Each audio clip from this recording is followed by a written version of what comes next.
Good evening, everyone. Thanks for joining. It's 8 o'clock and we'll be on with our today's episode of communication skills for doctors. Moderating the session will be Dr. Amit Kumar Ghosh. He's the internist and nephrologist at Mayo Clinic, Rochester. He did his MBBS from JIPMER Pondicherry and MD Internal Medicine and DM Nephrology from PGI Chandigarh. He did his residency in internal medicine at the University of Minnesota and MBA from Augsburg University. He's also a certified physician executive.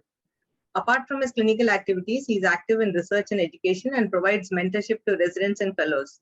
He's been an ardent supporter of marvelous medicine, and thank you, Ghosh, for taking time off on a working day to join us. Over to you. Thank you, Vidya, for bringing up this very important topic. I want to introduce our lead speaker, Dr. Balasubramanian, who, apart from being my classmate, is also more renowned actually in JIPMER, almost legendary status for being a hockey player of immense repute. But what is most interesting about Dr. Balasubramanian is he's chief of cardiology in Trichy, and it's an amazing communicator. Those of us who have heard his lecture on stress in the physician's life will understand how he weaves anecdotes and stories into his daily approach with life and patient communications. But today, I don't want to take much belabor. I want to hear what Professor Balasubramanian has to say. This, I would only say that a good communicator, a good doctor who's a good communicator can expect a life of ease, not ease in the sense that his patients are going to be less complicated, but ease with the sense that they'll be able to manage and negotiate their day much better. Just like an amazing athlete or a sports person who's amazing in the field, but you don't see what they do behind the scenes. They're working in the gymnasium, they're doing all kinds of exercise, which is not directly related with the performance in the field or playing hockey or playing football. Similarly, communication skills are the kind of exercises that you sometimes have to learn and do away from the main arena, so that when it comes time for contact with the patient or contact with the relatives, you are going to do an amazing job. But let's hear what Dr. Balasubramanian has to say. Welcome, Bala. Okay. Thank you, Amit.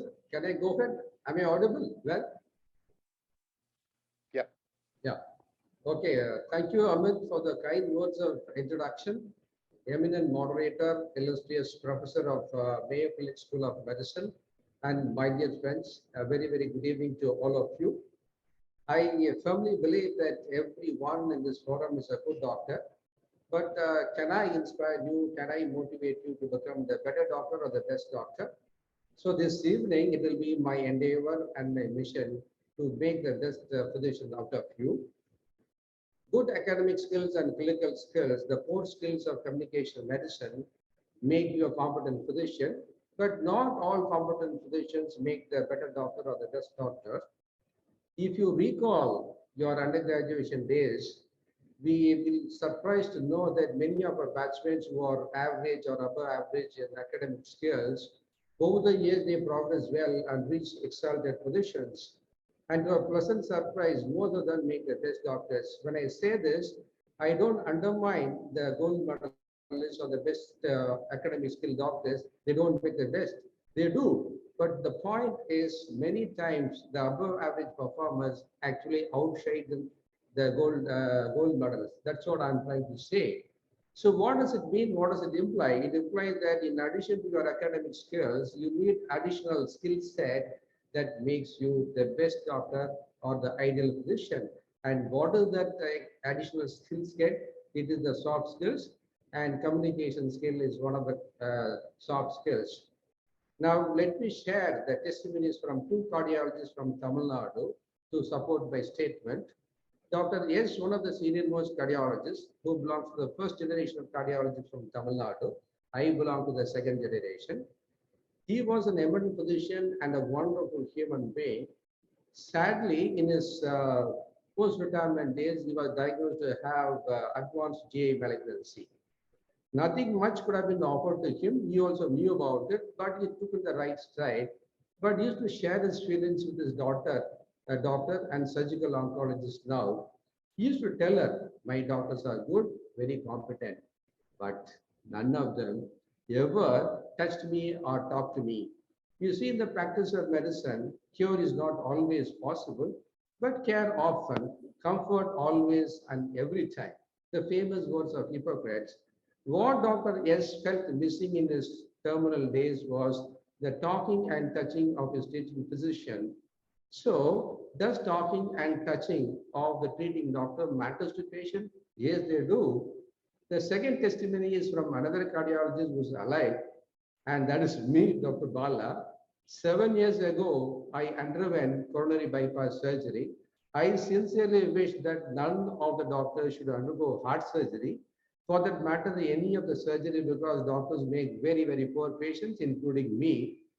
On the day of surgery, I was feeling very nervous and very threatened too. Morbid fear would be the approximate phrase for my emotional state at that time. I felt that my heart was pounding so powerfully that it will come out of my mouth. I was invoking all gods to believe that my anesthetist, Dr. Suresh Rao, one of the kindest soul, should come and give me a jab to put me to sleep. Just then, as miracle happened, my Dr. Balakrishnan, another Jupurite, wonderful surgeon, I used to be very, very happy and scared. He walked in and said, Bala, I am there, and just walked away. Believe me, those 3 seconds of touching and 3 words of comfort and reassurance, I felt so much better, so reassured that even if he cuts my aorta, I wouldn't care. So that was the feeling I had. And trust me, surgeons in this forum, the next time, before you put your scalpel on your patient, just follow the rule of 3. 3 seconds of touching and 3 words of comforting words to your patient. And believe me, none of your patients will forget you in this life or any other life they take. So that is the power of touching and talking. So let us see what are the importance of this communication skills, its aims and objectives of communication skills. Over the last 3 decades of medical practice, many research studies from Western countries have compelling evidence to tell us that communication skill is one of the vital components in delivery of safe, effective, and holistic health care. It is also the foundational skill for building trustworthy doctor-patient relationship.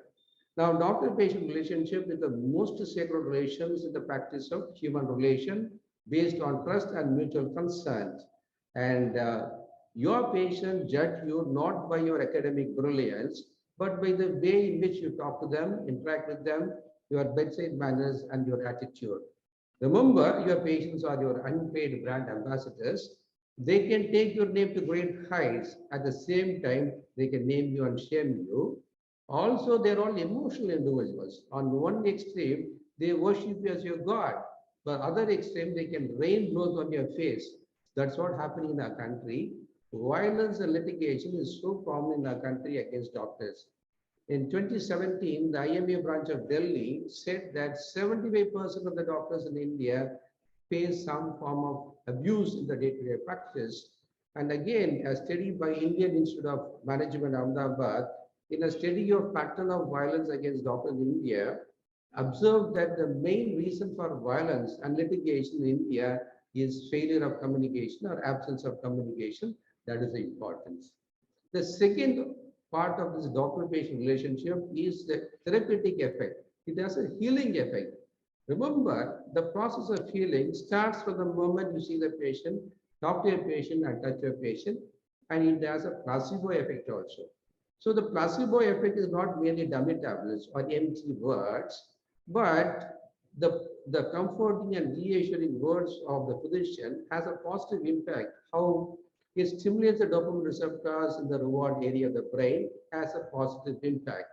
On the contrary, poor communication skills can have a nocebo effect, destructive effect, and a therapeutic disaster.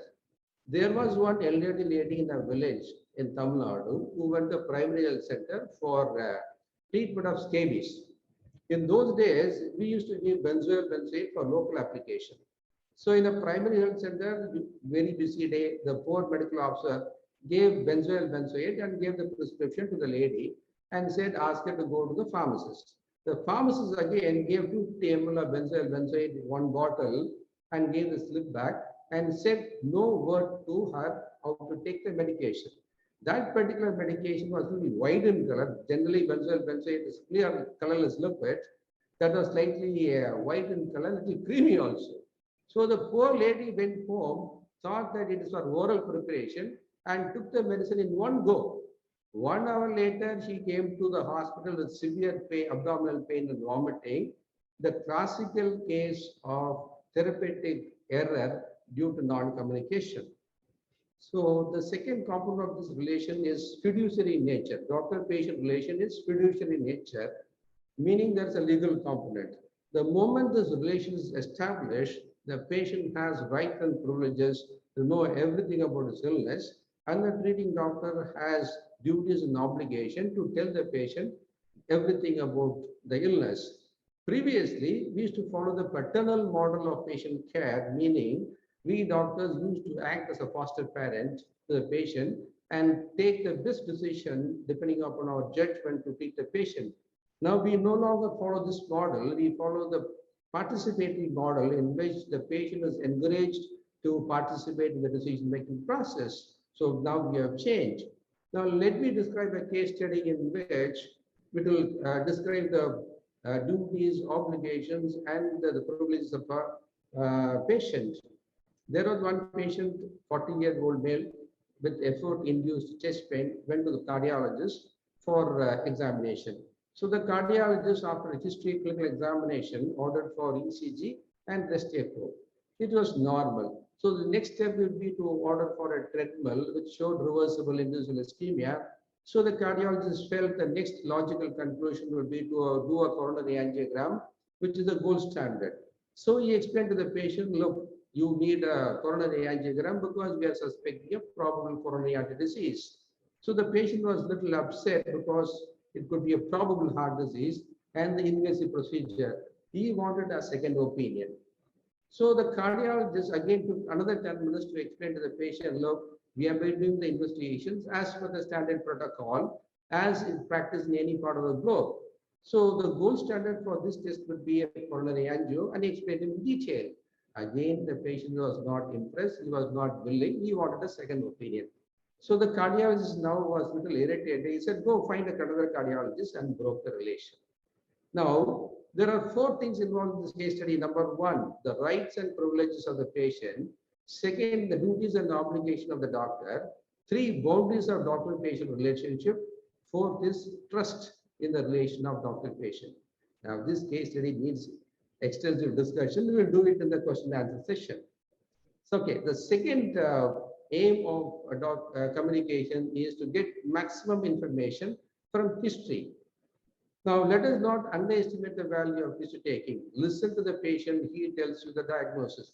The most quoted aphorism of Sir William Osler should never be underplayed. Now, in certain branches of medicine like neurology, a clinical diagnosis is exclusively made on history taking, and we need to teach our students the value of history taking. If clinical examination is an art, history taking is a fine art. So let me narrate an interesting story about this history-taking business. So my neurologist colleague was sharing a story, actually an incident that happened in his UG days. So one of his batchmates was given the nickname as Madumuti Chandra, English Bulgor Chandra. The name changed for ethical reasons. You see, in Pongal festival in Tamil Nadu, Harvest Festival, this bull taming is a very common and popular sport. The price we doctors in the government medical college pay is number of fatal, non-fatal bull-bore injuries that come to our casualty. So one such occasion, a minor bull-bore injury was given to final year students for case presentation. A girl was presenting, this Chandra was presenting. So she was doing well, presenting complaints, present history, past history, personal history. When she came to family history, she told, sir, there is no family history of bull-bore injury. as if the bull injury is handed from father to son. This is not to undermine our student about the history taking, but the value. Remember, history taking and clinical examination is taught at the bedside. We must give the credit to Sir William Osler, the father of modern medicine, who practiced bedside medicine. He brought all the medical students at the bedside. So this interesting episode or anecdote is just shared not to demean our junior colleague, but to only highlight that bedside teaching is important. So the third part of communication is to educate the patient. Now, if you really tell everything about the disease to the patient, an educated patient knows everything about the disease, outcome, complication, economy, and the outcome is a satisfied patient. A satisfied patient has dual role. One, personal satisfaction, other is physician satisfaction. So that is the importance and objectives of communication skill.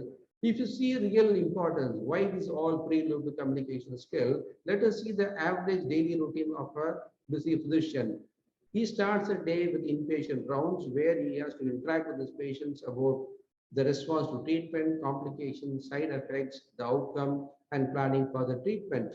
He has to give directions to junior medical officers, to staff nurse, paramedical staff. Then outpatient service, he has to talk. Then afternoon, he has to prepare for a seminar. From dawn to dusk, he has to talk and communicate. So in the practice of medicine, learning and talking are the two quintessential skills which we cannot afford to. So that is the importance of this communication skill. So let us see what are the benefits of this communication skills. Now, good communication skills guarantee personal success and professional success. When I say good communication skills, I don't mean the flowery language, empty words, or exaggerating things. I mean speaking in patient's language. That is more important.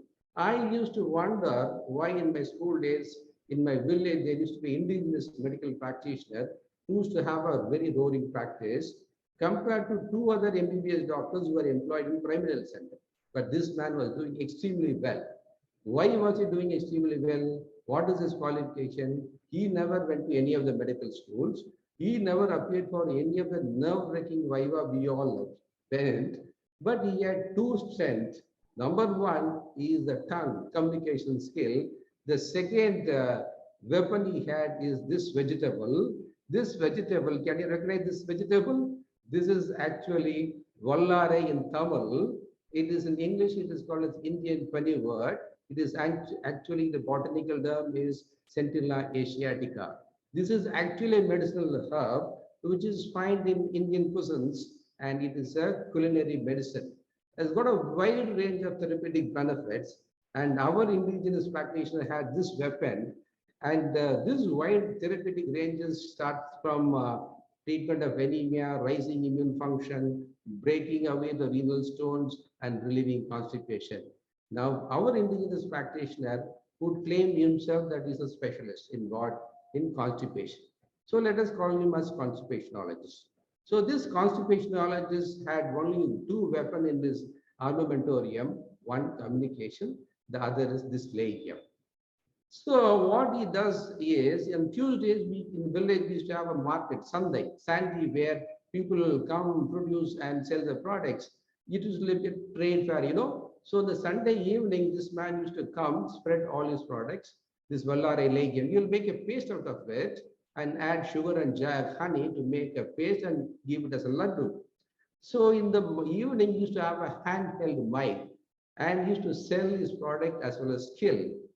Now, the handheld mic used to describe in Tamil, with the permission of the moderator, let me go in Tamil so that to give the best possible effect. So this man used to say, ஐயா வாங்க அம்மா வாங்க உங்களுக்கு வாழ்க்கையில பல சிக்கல் இருக்கு தீராத சிக்கல் மலச்சிக்கல் தான் நீங்க போய் வெளிக்காட்டுல உட்காந்துக்கிட்டா வெளிக்க வராது காத்து படுதா டர்ன்னு வரும் ஆனா என்னுடைய வல்லாரலைக்கு ரெண்டு உருண்டை சாப்பிட்டு பாருங்க மறுநாள் போய் உட்காந்து பாருங்க வெளிக்காட்டுல நம்ம தான் பேண்டோமா 4 பேர் பேண்டோமா அப்படின்னு அசத்து போயிருவீங்க. No, loose translation of this monologue would be, brothers, sisters, come. You have many problems in life. Constipation is one. Come, take two of my doses. When you go and sit in the field for defecation, nothing comes out, only flatus comes, but you take 2 doses of my medicine, I swear that tomorrow when you go and sit for defecation, you will see the volume of the matter, whether I have done it or 4 people have done it. Look at the way in which he communicates. First, respectful communication. He is saying brothers and sisters. Second, he speaks in the language of the patient. He is actually doing a mimicry. Obviously, he conquers the heart of the patient. He's actually stealing the heart of the patient, and no wonder he's doing well. So what is the message we get from this story of this Vallare? Number 1, always respectful communication. Number 2, speak in the language of the patient. Number 3, practice what you preach. My wife was saying, since you are preaching Vallare Legium, today night I'm going to make you 2 balls of Legium you have to take. So today night I'm supposed to take 2 rounds of Legium. Tomorrow I'll give my report. So that is the secret of professional success. If communication skill, can it be used for survival? Can this skill be used for survival for junior doctors? Yes. Let me recall another interesting story from Jipar Pondy in my UG days. I don't know if my batchmates Radha, Vidya, Amit will remember the story. George Empath is our batchmate at UG. Now, George Empath used to have above average skills only in academics, but he had one gift of the gap, that is communication skill. He will give you an orange and convince you that it's an apple and sell it in dollars. Mind you, he will not cheat, he will not exaggerate, but convince you with conviction. And no wonder he became the president of Jipper Students Association. So during his tenure, we had the sports festival and cultural festival combined, and we called this Leju, the second edition of Leju. So now it has been called as Spandan, I believe. It is a very huge, important cultural festival, very popular all over India. So the second edition of Leju was a great hit, and Jipper name was famous all over India. Everyone was happy. On the flip side, the students who worked for this festival did not have the mandatory 80% attendance for university exam, and they were denied hall tickets. Denied hall ticket means loss of 6 months if they don't write university exam. So the responsibility fell on the shoulders of George Empath. So he made an appeal to the college council. He was pleading the case in the college council meeting, and he almost convinced all the council members that one-time waiver is important for these boys. But the chairman did not budge. The chairman was Dr. Sibal, a no-nonsense person, a strict disciplinary. So this Dr. Sibal said to George, the meeting was going nowhere, you know. So at one point, Dr. Sibal said to George, look, George, if you want to go to New Delhi, you have to take Tamil Nadu Express. What will happen if you take Coromandel Express? You will not go to New Delhi, you will go to Kolkata. Similarly, in medical college, you have come here to study medicine to become a doctor, not to play football, hockey, and sing and dance to become a dancer. Is that understood? There was pin drop silence, and Dr. Sibal thought it was a checkmate. But our George was not to give up. With spontaneity and presence of mind, he said, sir, with all respect to you for your kind information, Tamil Nadu Express and Coromandel Express are machines, whereas we students are human beings. You are our teacher. Teachers are second parents to us, and we are your children, sir. Children have made mistakes. Please give us 2 times slaps, sir. But please allow your children to write exams, sir. Sir, please, sir, please. So, if that was checkmate, I don't know what to call this, maybe a double checkmate. I think that day, George won the case. I have to confirm from him. And today, Dr. George Empath is a very famous orthopedic surgeon in London. So that is a survival skill. And third, can this communication skill be raise your self-confidence, raise your self-esteem, and advance your academic career? Possible. One of my house surgeons in Trichy Medical College, very nice boy, very competent, very punctual, and very duty conscious. When he was posted in the OG department, This boy, after doing all the work, he'll go and sit in one corner. He will not interact with any of his juniors, seniors, teachers, senior teachers also. He used to go and isolate himself after doing all the work. My wife was his unit chief. He told me, this boy needs some counseling. Why don't you help him out? So I called the boy and talked to him. What is the problem, boy? Tell me. So he said, sir, he told me in Tamil, sir, எனக்கு எந்த பிரச்சனையும் கிடையாது sir. English பேச வராது sir. The boy is from Tamil medium. He could not speak English. That is the only problem. Mind you, all his MBBS exams are done exceedingly well, good academic track record. So the only problem was spoken English. So I just told him, boy, don't worry. Spoken English is not at all difficult. It's a easily learnable skill. There are digital platforms to learn easy spoken English, and you can do it in 2 months. So I just convinced him and cajoled him for 20 minutes or so. I forgot about it. 1 year later, I used to get a phone call from the same boy. He said, sir, good evening, sir. Can you recognize my voice, sir? I said, I don't know, Pa. Sir, I was your student in Trichy Medical College. You taught me how to learn spoken English. Today, I'm able to speak reasonably good English, sir. I'm happy, sir. Confident, sir. Mind you, this boy was speaking in crisp English, if not Queen's English. And I was so happy. I told him, boy, I'm so happy. Where are you? What are you? He said, sir, I'm doing my first year MD dermatology in Armed Forces Medical College, Pune, sir. Look at the rise of this boy who was isolated in Trichy Medical College. Within 1 year, he has gone to Armed Forces Medical College, Pune, doing what? First year MD dermatology, which means he must be very good to get dermatology. So this communication skill can raise your self-confidence, self-esteem, and help you in climbing academic in your programs. And this communication skill can also help the students to perform better in YOC exams. I'm in government medical college. Usually, most of the students are quite good in theory. They are able to explain rattle of all syndromes, say n number of indication, contraindication, all that. But when they come to communication viva of the exam, they fall very short. And many of them do not perform well. I used to tell my boys, look, you need to be intelligent, but you need to be smart also. As smart students, when answering in viva of the exam, he will convince the examiner by saying answers which will lead to another question, which way he is confident. So an intelligent student must be smart to get more marks. In viva of the exam, that skill, it is not faking, but it is a skill. When you keep on answering, the questions will be in area of your comfort zone. So that skill, the communication skill teaches you. And I'll tell you another story about this exam business. This happened in Chennai. I think Radha would know about this story. Yes, pre-final year student was appearing for a pathology exam. Viva was the exam.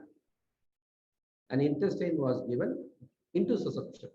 So the examiner asked the girl student, what is this? Sir, intestine, sir. What is the diagnosis? Into susception. So then he asked her, okay, define into susception. Then she said, sir, into susception is one organ going to another organ, sir. One organ going to another organ. Technically, medically, she is correct. But the terminologies, the key words, proximal segment, distal segment, telescopy. What she needed, academically she is good, but she needed expressions, the key words. So when intelligent students become smart students through communication, the sky is the limit for them.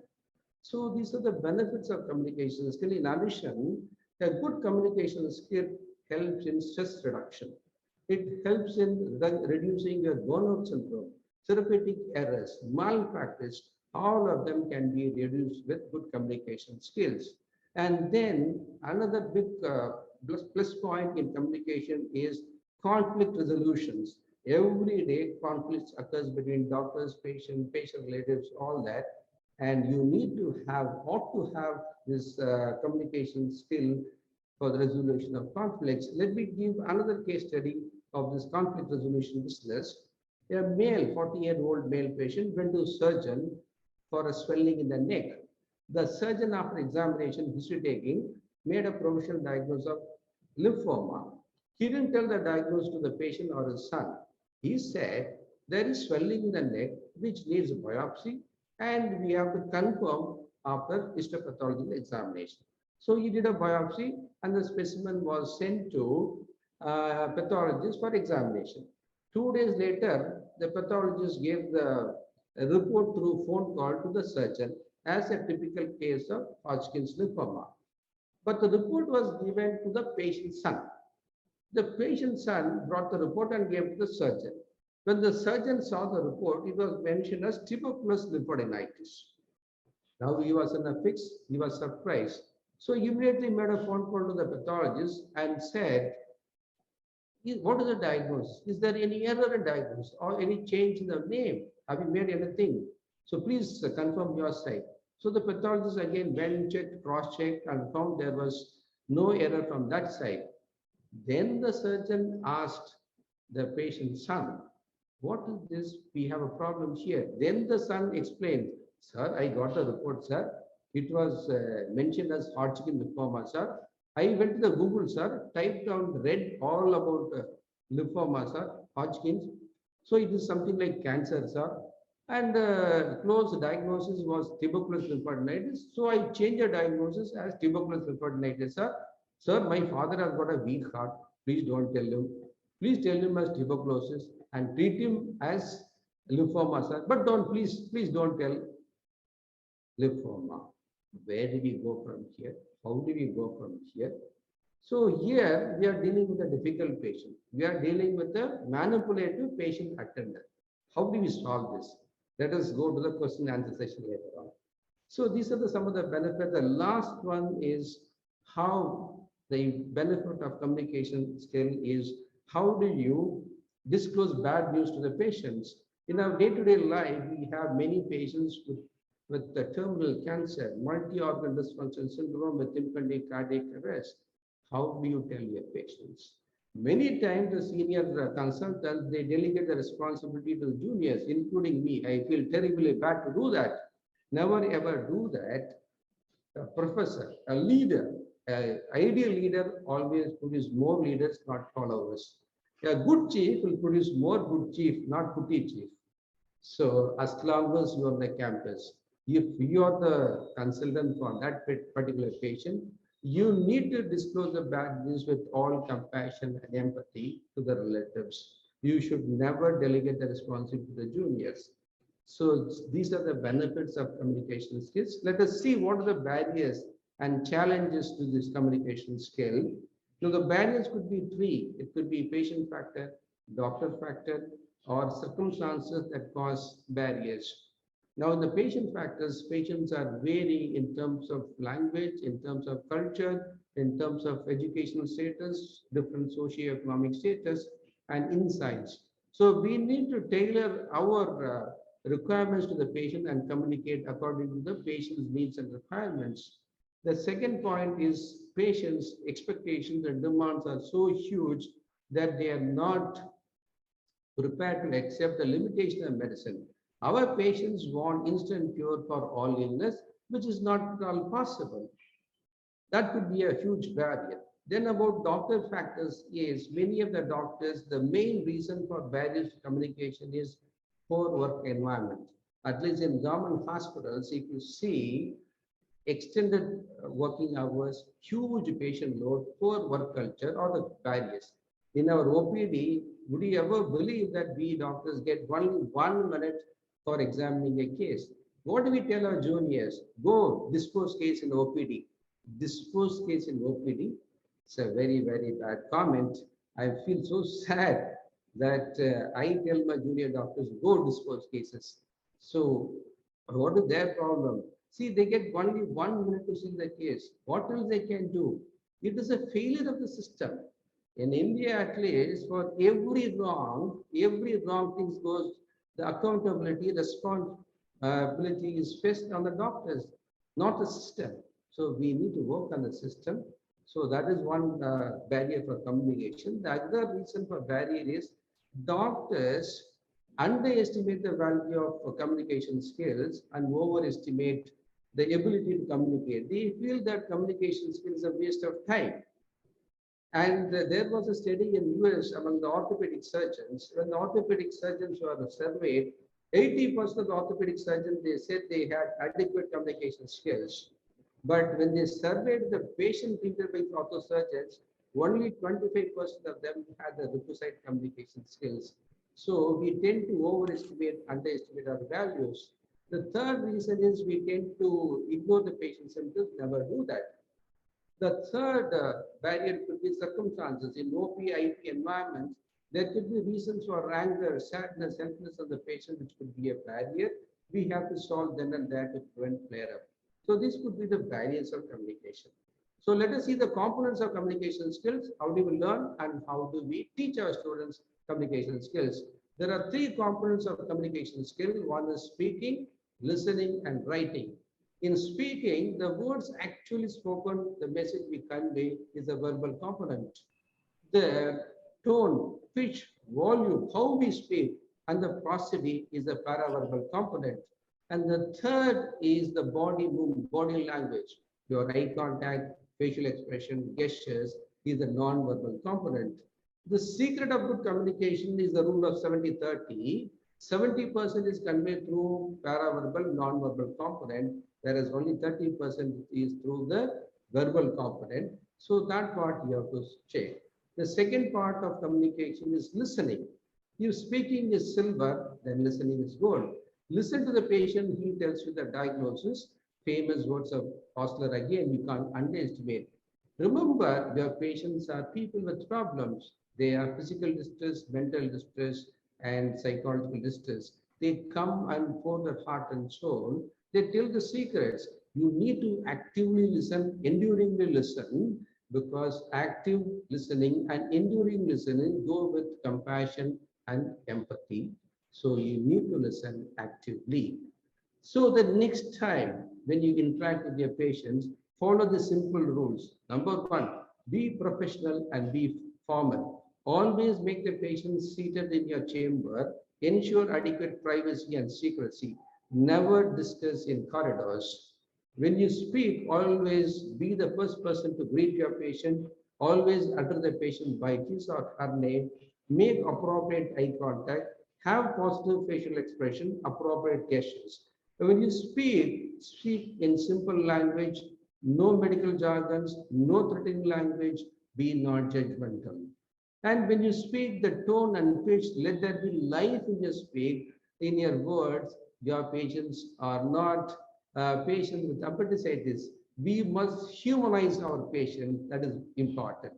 And when you speak, demonstrate compassion and empathy, because a kind and a courteous person is a better healer than one who is informed and critical. Finally, always maintain the purity and sanctity of your profession. So when you interact with your patient, those few moments of communication is personal connection and meaningful connection. Treasure those few moments. Make your patients feel that they are the center of your world. That should be the real communication. And the third part of communication is writing. History taking, clinical examination, you have to make notes, document it. And all concerned forms need to be communicated to the patient. So documenting the communication and communicating the document is a key thing that can save your life, limb, and face name when you are dragged to the court of law.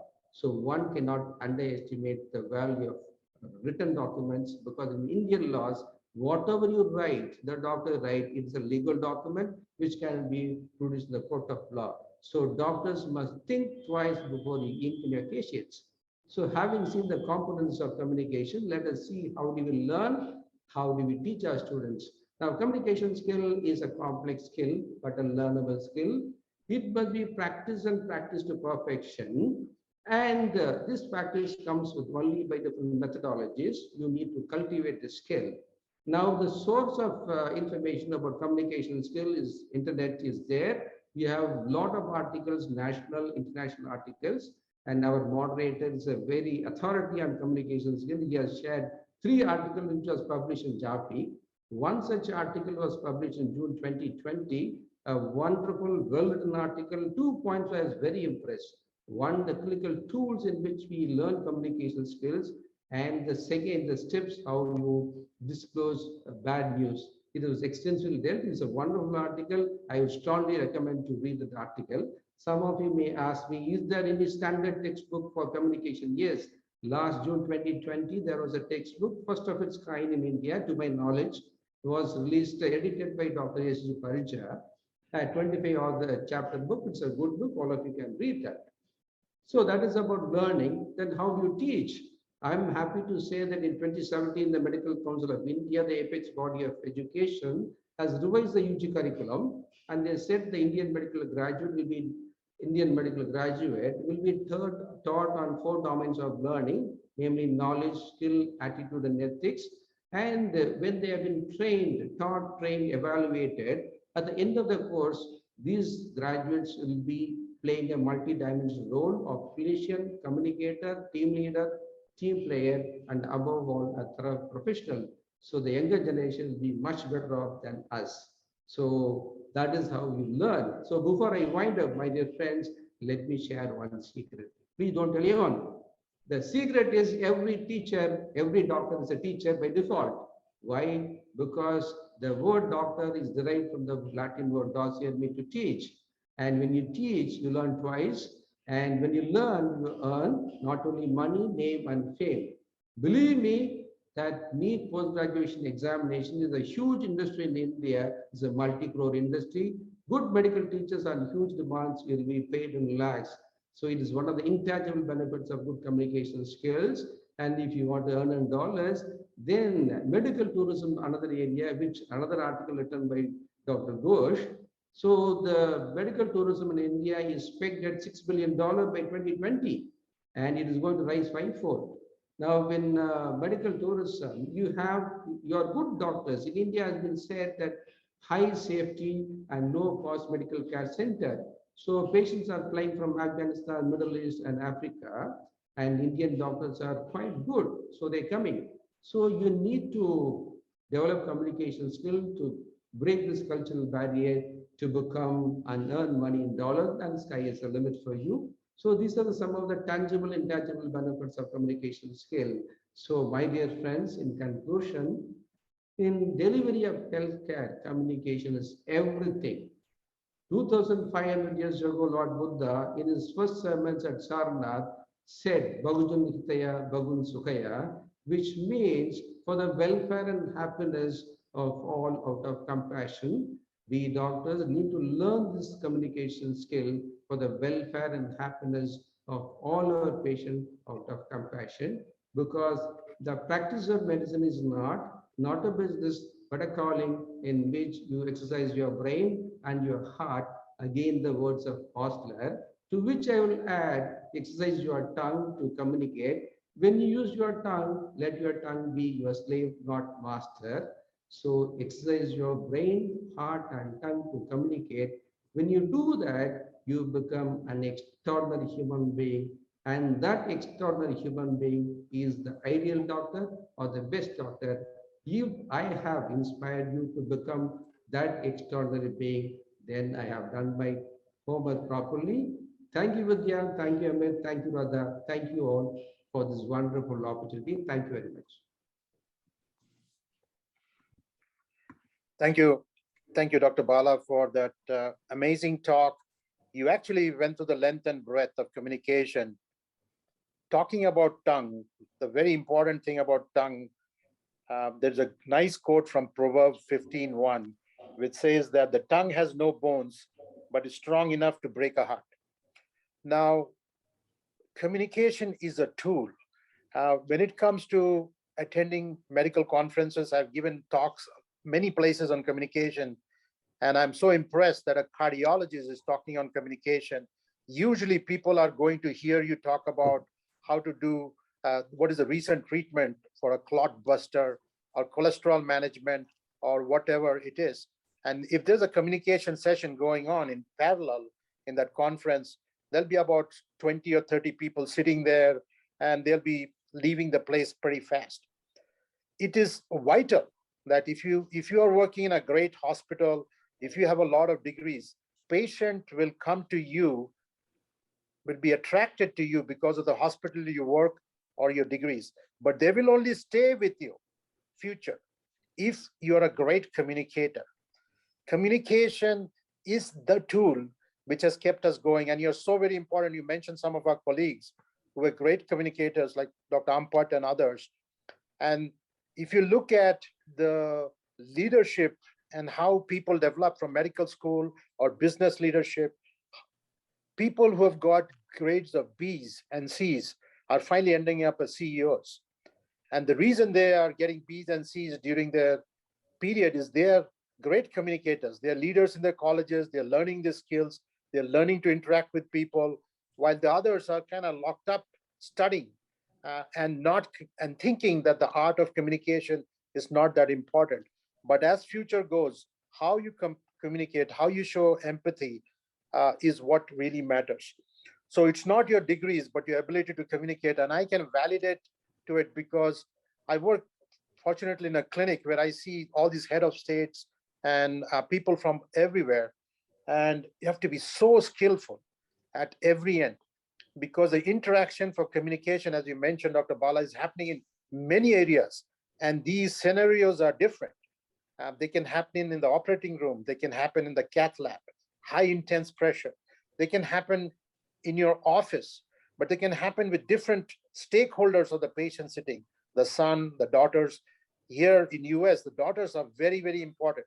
They're all sitting, taking notes, but the sons are really, they sometimes ask you questions, many times they don't. So there's a lot of knowledge they're bringing into the discussion. Now, the biggest fault which I find in my own education was that whenever I read something in medical, whether it's a paper or whether it's a thing which I'm hearing spoken with my colleague, something which I didn't do in the past and now I do is immediately translate what I'm hearing into something that I can describe to a person with a 6th grade knowledge. If I cannot explain the procedure in simple language, it's as good as not knowing it. So the most of the communication failures happen because we are using what we call technical knowledge. This is what we call clinical care. We talk about MRIs, we talk about nodules, we talk about all these things. Patients don't understand. So the other important part of the care is what is called the interpersonal care, which you mentioned, which has empathy and compassion and understanding. You have to go into the patient's shoes and understand how they want to be treated. There used to be a golden rule which would say that treat somebody as you would want to be treated yourself. But that changed, and now the platinum rule is treat someone as they would want to be treated. So the shared decision model which you're talking about, and not the paternalistic model, is what really helps. Now, the paucity of role models is amazing. We as faculty members and senior leaders, we are at fault sometimes saying, go and learn communication. And how do you learn? You say, go and find a mentor, see it. So if you ever see a faculty member being harsh on a patient or cutting short or using words like go clear the OPD or something, that has a huge negative effect. Getting good mentors who would teach is hard. So in the past, we would say, go and learn from a mentor, and that's how you would learn, and leave it to the student to go and find a teacher. But now the process is more directive.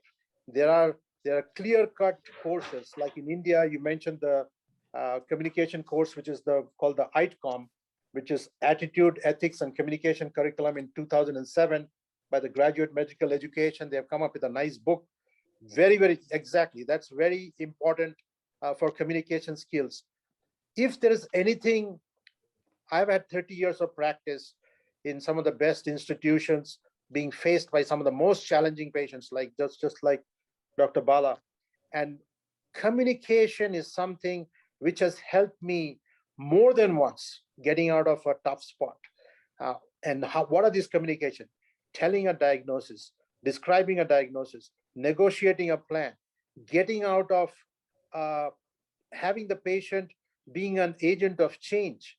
So what I have done over the past several years is not only using some of the communications skills, which I've written in our JAPI paper from June 2002, and I will send all these references to Dr. Vidya to put in the website, but also using stories. Doctors are great storytellers. We hear stories and we tell stories. Buddha was a great storyteller. One of the biggest change agents in my career was when I was a second year medical student and I was in the ward. I met a cardiothoracic surgeon, Amit Banerjee, and he's a Bengali like me. And he was talking with another resident, a fellow in cardiothoracic surgery. He said, I asked my father, Dad, how am I going to manage? I'm in Jipmer, Pondicherry. The language is Tamil. I know Hindi and I know Bengali and I know English. But how do I talk with my patients? And he said, my father said, son, the language of pain and suffering is same everywhere. You have to know how to understand the language. And I was a second year medical student. I heard that. I couldn't understand what he meant. I thought he was just, it was a huge statement. But over the years, working in Pondicherry, working in Chandigarh, working in different languages, working with different cultures, Middle East and others, I found that statement so important. So the non-verbal part of the communication, what do I see? What do I hear? What do I feel from the patient is as important as just saying. And listening, a skill which Dr. Bala said is very different from hearing. That's why he said it's a golden skill. Listening is different from hearing. Hearing is passive. Listening is active. You have to use energy to listen. You listen not only to the patient, what they're saying, you listen to their heart and listen to the head. So some of these very, very important skills, which I have watched, it's like watching a soccer player. It's like watching Pele play. If it's a good communicator, if you see, it's a joy to see how they negotiate, how they come out of how do they motivate patients? How do they get out of a very difficult location where they are stuck? It's beautiful to watch. And that did not happen by accident. It takes training and training and training. So we have what we call in the paper, which we have written, we have toolboxes for every single situation. How do you describe an emotion? How do you convey bad news? How do you open up the conversation? So we used to go randomly. But if you ask Tendulkar, if you ask Kohli, how they approach bowling, it's not like the ball is coming and I'm just hitting. It goes, otherwise I'm bowled. That's how I would play cricket. Oh, Amit Ghosh, when he plays, is either 4 or he's bowled or he's caught. But these guys spend hours and hours in the net practicing and practicing and practicing, seeing every googly, every spin, every bouncer, everything. And then they would describe in words. It's phenomenal to see these expert players describe in words what happened, how was the pitch, how was the environment, how was the behavior of the ball, how was this doing and how was that. They can, once you have the skill in communication, you can convert a lot of these floaters going on around you very fast, and it'll give you a plan, but it will not happen if you remain a novice communicator all your life. So just like we go to cardiology conferences, we go to GI conferences, we go to surgical conferences, learning the best technique, we also have to process in our brain, how do I explain this new technique to my patient? Things have become easy in States. We have what is called the patient education template. So every procedure is made into a 6th grade level, there's written, and so we can give it to the patient. But more important, because communication, speaking, in spite of the fact it is not considered important, it is immediate. So it's like a toothpaste. Once you press it, the paste comes out, you cannot put it back. So your speech is immediate. Written, you can change, you can modify a bit and this and that, but speech is immediate. So our brain have to be taught, we have to be trained, like Dr. Bala said, to become a great communicator. I would stop here and there'll be chance of questions. I would like to hear from the leaders who are teaching students how they're doing in different schools, what are their challenges. And one of the things which I asked Dr. Bala to mention is the complexity of communicating in India, where you have to see so many patients at a short time. It is a system issue. It's time that the system changes. It's no longer India can stay mute saying, oh, that's not important. We are always busy. That can only happen to the Western world. India is the world. India is dictating facts. India is creating products. India is the world and is going to be the next 4, 5, 6 years. You are the world. So it's no longer acceptable to say, well, we can't do in our setting. So we have to work in the setting. And people who are there in the senior ranks, how are they talking? How are they changing the system? And I would like to hear about that. Thank you, Bala. We have the privilege of having Dr. Narottam Puri, who is a consultant ENT surgeon as well as a medical advisor to the Fortis Group. Thank you so much for joining, sir. We would like to hear from you. Thank you, Vidya. It was lovely hearing Dr. Ghosh and earlier Dr. Bala. Could you turn your camera on, sir, please? Yeah, I'm trying my best. Okay. Go ahead, sir. Sorry. Go ahead. It says that I can't start because the host has stopped it. 200279, Radha. Yeah, sure.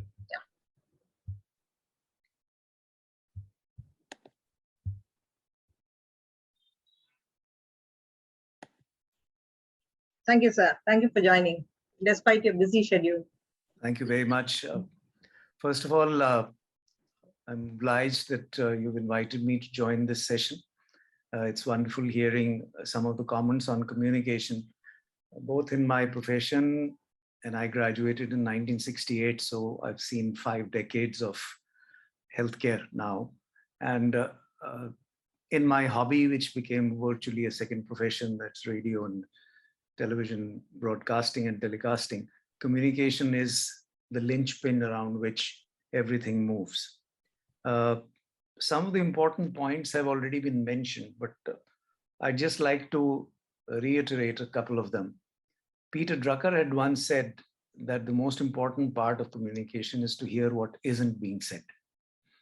And I think this applies more in healthcare than in any other setting.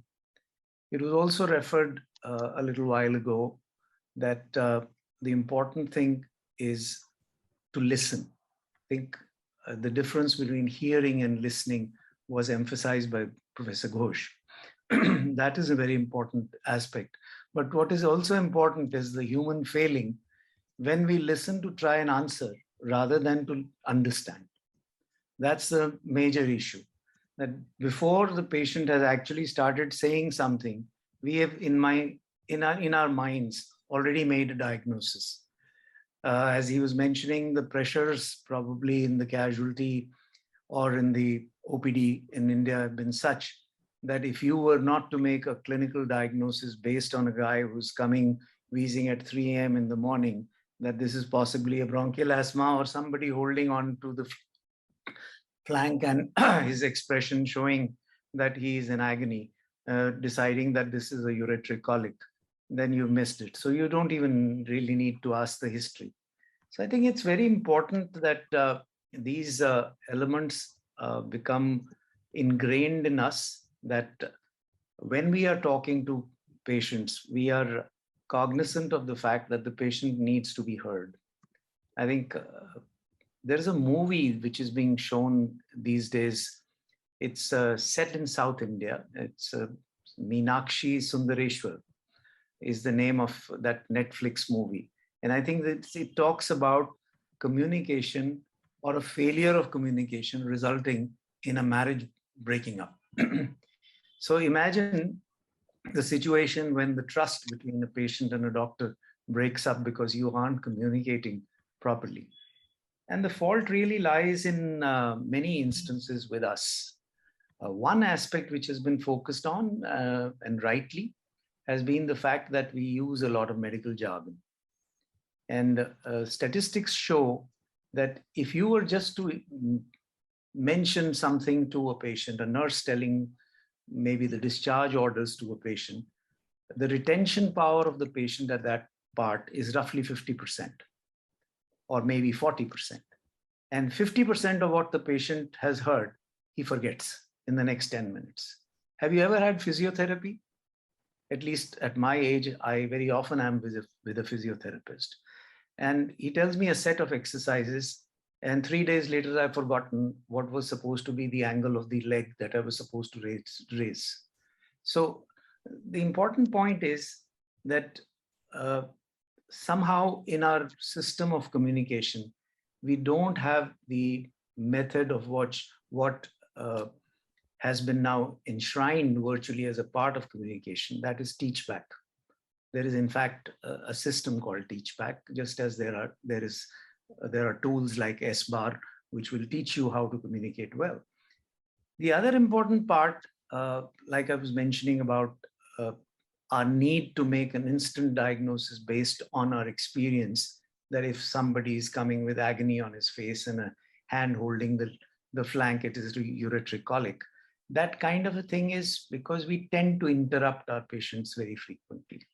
So there's some data which incidentally points out that on an average in any physician interrupts the initial statement of a patient who's narrating his history 77% of the time. And the important part is that every 18 seconds, the patient is interrupted. This is not what I am saying. This is an article published. This is by Beckerman and Frankel. And what I'm trying to say is that if you're not prepared to listen to the patient side of the story, because in your mind, you have already formed a diagnosis, or in your mind, your experience has told you that, okay, this will be the history, then somewhere along the line, that communication gap is missing. A UPenn study a long time ago actually mentioned about something that was referred to by Dr. Bala. And that was the fact that the body language is one of the best communicators. So it's the tone of voice, it is the manner in which you are speaking, rather than the words which carry a lot of meaning to a patient. It is simply the same sentence you could say, which might be interpreted by, let's say, a lady as being derogatory, whilst the same may be construed by her as something that is maybe very romantic. So it depends on what position you are, what position your eyes are communicating, and what is the tone of voice that you're using. The same thing applies in healthcare. And I found that our understanding of the fact that the non-verbal cues are the important criterion in determining the trust or the communication are somehow missed. We are so focused on talking about the art of speaking and listening that we forget that the non-verbal communication part is a very, very important aspect, which we somehow don't focus on. And when we talk of these non-verbal communication parts, it's not just the words, the vocabulary, the language, the enunciation, the knowledge of your subject, the dialect in which you are speaking, the medium that you are using to communicate. And this I will refer to from my experience as a broadcaster and a telecaster. And certain fundamentals of what we learn over a period of time as principles of broadcasting. And that is, each one of us has to be understanding in what area are we talking about. There was a very important reference made by Dr. Bala that you can't be talking of giving, let's say, a bad news in presence of 20 people in a corridor. There is a certain sanctity of communication, particularly in the healthcare sector, which has to be maintained. The part that I was referring to from the point of view of positioning is not just the position that you are in or the patient or patient's relative is in. It's also whether you are audible at all.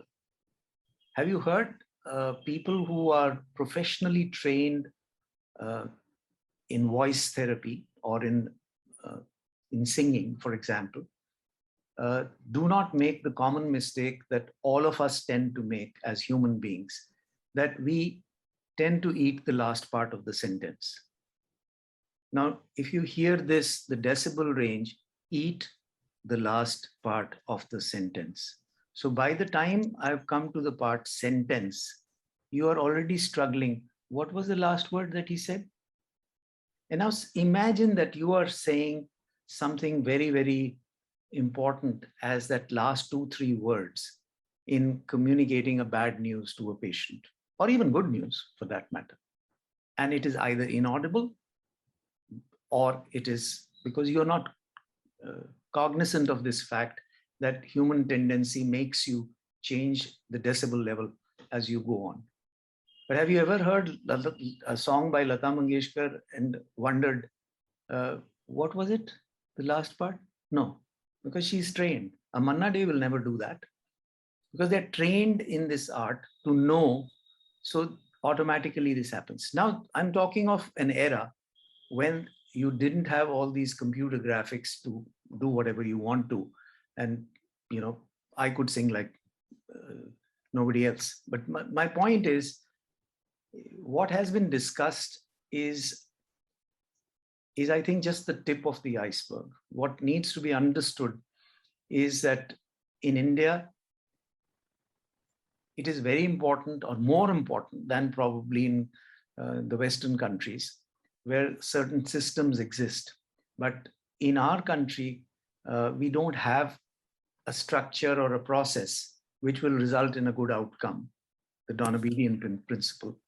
And therefore, it is all the more incumbent on seniors and leaders to realize that the art of communication actually is the language of leadership. So if you are not a good communicator, I don't see how you will become a very good leader. And if you want to be somebody who needs to be trusted by the patient, patient's relatives, and by your own peer group, I think one has got to start learning the right way of communication. I'll stop here. Thank you. Thank you so much, Dr. Narottam Puri, for sparing your time and giving us a fresh insight into communication skills. We also have Dr. Sridharan Krishnamurthy with us. Dr. Sridharan, would you like to say something, sir?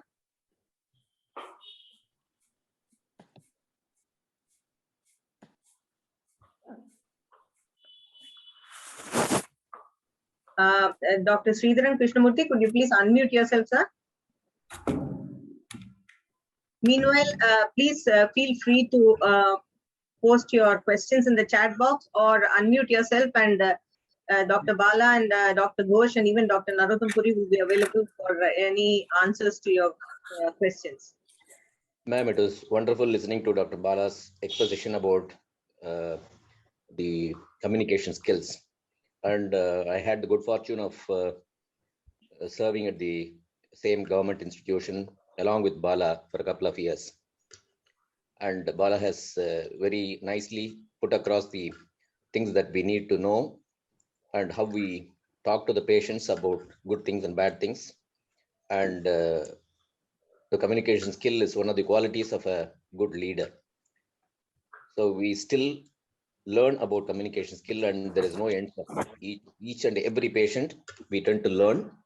And some of the patients also come back and say that you are very kind enough to explain about all the details about the disease. I have understood, and that makes me happy, and I am very confident that I can leave the patient at your care and you can take whatever decision you feel like. So that is a way to convince the patient about the treatment decisions that we need to make if you have very good communication skill. Thank you for the opportunity. Thank you, Dr. Sridharan. There is a question in the chat box. What are the pitfalls of translator in communicating important health-related issues in health services? Ghosh, would you like to take that? Because you have a lot of international patients whose language you may not necessarily be knowing. Yeah. How do you overcome this challenge? Yeah, it's interesting to understand the role of interpreters in managing patients whose language you don't understand. But it's also good to go and do some background understanding of cultures. Now, the Asian cultures, India, Middle East, we are what is called a collectivist culture, which means we make decision in groups. So it is not unusual to have an Indian patient surrounded by 4 or 5 of their loved ones, or a Middle Eastern patient even coming with their nieces and nephews, 5, 6 people, and they make the decision as a group. So even though I'm telling the patient everything, they are looking at the rest of the family members to understand what I'm saying and convey to them or make decisions for them. Now, the US, the Western culture is different. It's called an individualistic culture. When I came to US about 30 years ago, I was surprised that nobody was talking with anybody, but everybody was free to do whatever it was. My neighbor and I spoke, I think after maybe a couple of months of meeting him, but they would leave us alone. So they make their own decision. In fact, sometimes they don't even have the family members. They want to make their own decisions. So you have to give them the pros and cons. So having said that, English is easy, but how do you work with an interpreter? And more important, during COVID time, we use online. We have somebody on the phone or somebody in the video interpreting for us. And a lot of time in some cultures, you ask them a question and they break out into a huge, it's about a 2 or 3 minute discussion by the interpreter and the patient. And I'm thinking, what did I ask? Why did I ask such a complicated question? It was simple, but the interpreter knows the patient's language, and sometimes they want to soften the blow, or I'm not communicating my question in the right way. So they are explaining, and then the answer comes back as a line, oh, yes, they want to do it. I'm like, what were you discussing behind that? So having an interpreter, so what has happened is, for having these interpreters, they go through a board certification. In US, there is a certification where they have to take a test. So they understand our language. In fact, they go above and beyond and simplify what we are saying in a language that the patient understands. They simplify things like MRIs, things like complicated procedures, biopsy stainings, and all kinds of things. At the end of it, the interpreter is your friend. Interpreter is your reputation. If the interpreter is not good, or you're not having a good relationship with the interpreter, your reputation is mud, because ultimately the kind of decisions you make will go to the interpreter. Having said that, where does our expertise come? Is going beyond that, understanding that sometimes you have to tell them twice. It's called ask, tell, ask. So what I do sometimes is I ask through the interpreter what the problem is. Then I tell what I think is the cause behind the problem, or what am I going to do. Then I ask again. I ask the interpreter to ask the patient, what did they understand? And that's expresses my understanding of what the patient is. One thing you always need with an interpreter is time. You cannot see a patient in 5 minutes, 6 minutes. You need time. So you need to work with your management to give you time. So I sometimes take 60 minutes, sometimes 90 minutes for a complicated patient, because I need to answer so many additional questions to the interpreter. So there is a section in our paper we have written about the telehealth, and especially during COVID time, the challenges of talking to a patient through and being an effective communicator while you are speaking with them on the phone, or actually more so by watching them. But even there, the non-verbal skill, which Dr. Puri mentioned and Dr. Bala mentioned, is so very important. You can understand, you can capture a lot from these skills. So these are skills which have to be taught and have to be learned. And as I mentioned, they have to be repeatedly done. It's not a one-time event. And the thing which is our biggest friend is our professionalism. The patients are judging us, they're watching us, they're seeing whether we are keen on them. They can make out, they're very experienced customers now. They go everywhere, they buy everywhere. Amazon has made it easy.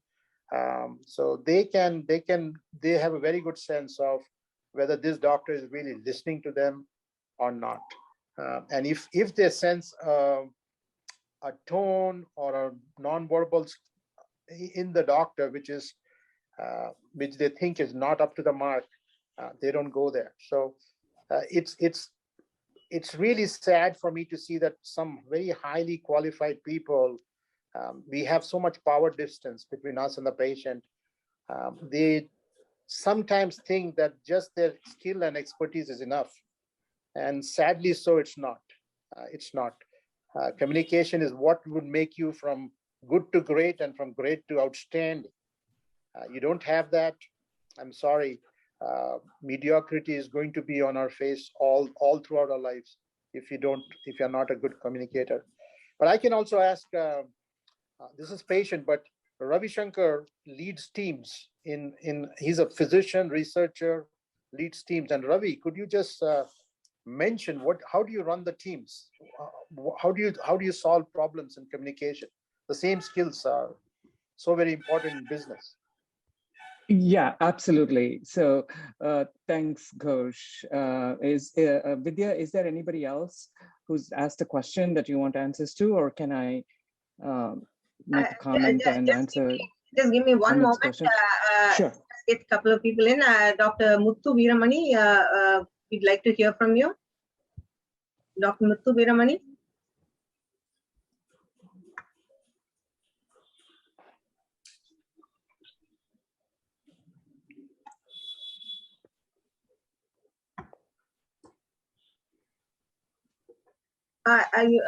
Dr. Padma Priya, communicating with parents and for pediatric patients is even tougher than communicating with adults, and more so when the patient is a neonate. So, Dr. Padma Priya, how do you handle that? Yeah, thanks, Dr. Vidya. Well, yeah, hi. See, I'm a neonatologist, and as you said, it makes my, as much as I enjoy it, makes my job a little tougher because our patients don't speak. They cry all the time. So that's their only language. So we have to make sure what it is. So the thing is, it's always anxiety, as you know, in pediatrics, neonates, it's always the anxiety of the parents that we are, that plays upon, and even something which might sound very silly to us, they might just keep calling you saying 100 fever is 100, 101, 102. You might just think, it's just fever. Why are they going on troubling us? Why can't they just give the paracetamol and keep going on? But then we should understand the psychology, and then, that's because of, as Dr. Bala and Dr. Ghosh and Dr. Puri, everyone has said, we have to understand, we have to empathize a lot with the parents. And the situation is they do not know. For them, it's their child, and so they're going to think that it's very dangerous if the child keeps having fever or whatever it is. I'm just giving a very simple example. And fits is something which we have found that it scares the hell out of anybody, even if the parents are doctor parents. Fever and cough, cold, and all that people do manage. But yes, so we have to empathize with them, however small or silly we may think that the matter is, and we should never be harsh with them. Try to take the time and tell them in just communicate to them. The best way what we do is, see, as fever is a very common thing especially in children, and now this is a season and all that. You tell them the danger signs, educate them a little bit, tell them the danger signs, and say it's just fever is a reaction that the body is building up, and your child is getting some immunity. But if he has this whatever, breathing difficulty, he's throwing up, he's not feeding, he's not, all these things are not happening, then that's when you have to a little bit, come and see a doctor. Till then, you can just wait or go ahead. So that's empathy is a very important thing in a pediatric or a neonatal setup. Neonatal, of course, you'll have to just explain to the parents, and we have to be very vigilant. And neonatology is a lot of observational skills that you need. We don't even have to touch the patient, but just looking at the way that the baby lies, the baby cries, the baby moves, or the color and things like that. Like they said, a lot of it's absolutely, I think, non-verbal. It's a lot of observational skills. And then, of course, the backbone of our NICUs are mostly the nurses, because the consultant comes and goes, and then is not there at the bedside all the time. So that's the way it is. A lot of non-verbal in my specialty, at least, with the patient. But then, yes, you have to convince, you have to talk to the parents and tell them. And nowadays, with the with the era of like a single child norm, or very little children, or the IVF patients, and every child being very precious, all children are precious and some are more precious kind of thing. We have to address all their questions. So yes, we have to communicate to them and we have to be empathetic. That's what I would say, in at least in my specialty. And then educate them to an extent that, they don't panic for everything small. Otherwise, your phone is going to be ringing all the time, and that's it. And that will be the end of your family life, I would say. Thank you for the opportunity. Thank you, Dr. Padmapriya. Over to you, Ravi. Yeah, thanks, Vidya. So first of all, Bala and Amit, wonderful job. Really lots of important stuff. The only thing that I'd like to add to what Bala said is that communication is not a nice to have. It's not a, good to have or something that you practice to become a better human being. It's part and parcel of our job as a physician. Right from the very ancient times, medicine has been called a combination of science and art. Communication is part of that art, which is equally important. This is like saying that a carpenter doesn't need to know how to handle a hammer or a chisel. This is as important for us as it is for anybody else. So that's one part that, one comment I wanted to make. But coming back to Amit's question in terms of communication in teams, it's very, very important. Even though we all use English to communicate, not everybody may be familiar with the language or with grammatical usages. And sometimes when we use figures of speech, it becomes difficult for some non-native English speakers to understand exactly what we meant. Sometimes jokes are lost. So it's always good, I have found, at the end of a meeting, particularly a difficult meeting, a problem-solving meeting, or a contentious meeting, to sort of wait for a few minutes and then send out a written communication to everybody saying that, hey, this is the problem that we discussed. This is what I think we came up with in terms of the causes, and this is how we decided as a team to address these issues. Please correct me if I'm wrong, or add to it or something like that. That actually helps tremendously because it sort of level sets everything. It takes out the emotion from this personal communication back and forth, etc. And it's much easier for people to sort of respond at that point. So that's one aspect that I have learned. The other aspect that Ghosh said, which made made me chuckle to myself, is we do a lot of meetings for investigators around the world, and English, although many of them say they speak English, it's very hard for many of them to understand. Particularly, I've been told that I speak too fast, and so people don't understand me too clearly. So we've started using and so we do use a lot of interpreters in different areas of the world as and when necessary. And what I do is that I actually sit down with the interpreter the evening before, or a couple of evenings before, and go over my entire presentation with them, so that they know exactly what it is that I'm going to be talking about, so that they are ready to interpret. They are ready to, use the right terms to do the translation. And even so, as I'm talking and they are interpreting, I have somebody at the back of the room to give me a cue that I'm going too fast. If I do, which happens quite frequently, and if you ever happen to come to one of my meetings, you'll see somebody waving their hands like a windmill, which means that I'm going too fast. And that's my cue to slow down. And I have the same thing that Amit mentioned, is that I say something like 2 sentences, and then there's this paragraph long translation, and then the response is a whole page. And then the person turns around to me and says, a yes or a no, just a single word answer. And I'm wondering, like, what did you guys talk about for so long? I mean, I asked a one-line question. You told them something in a whole paragraph, and they responded to you in a page, and you're coming back to me in 1 word. So what does that mean? So sometimes it's kind of hard because I have no idea of many of these languages that they're speaking in, but you just have to go with the flow at that point and keep going. But yes, I understand the question that came from whoever asked that question, and I also understand the point that Amit had made. Well, I'm going to stop with that. I mean, if there are any other questions, I'm happy to handle. But I would say that, you know, for such an important skill, it's really sad that we're not formally taught about it. Maybe things are becoming better now. Two, you know, we have CME skills to keep up our medical knowledge, but there's really nothing that tells us how to keep up with our communication skills. I mean, and communication skills do change. I mean, nowadays patients text patients, physicians, and, you know, what is the right etiquette?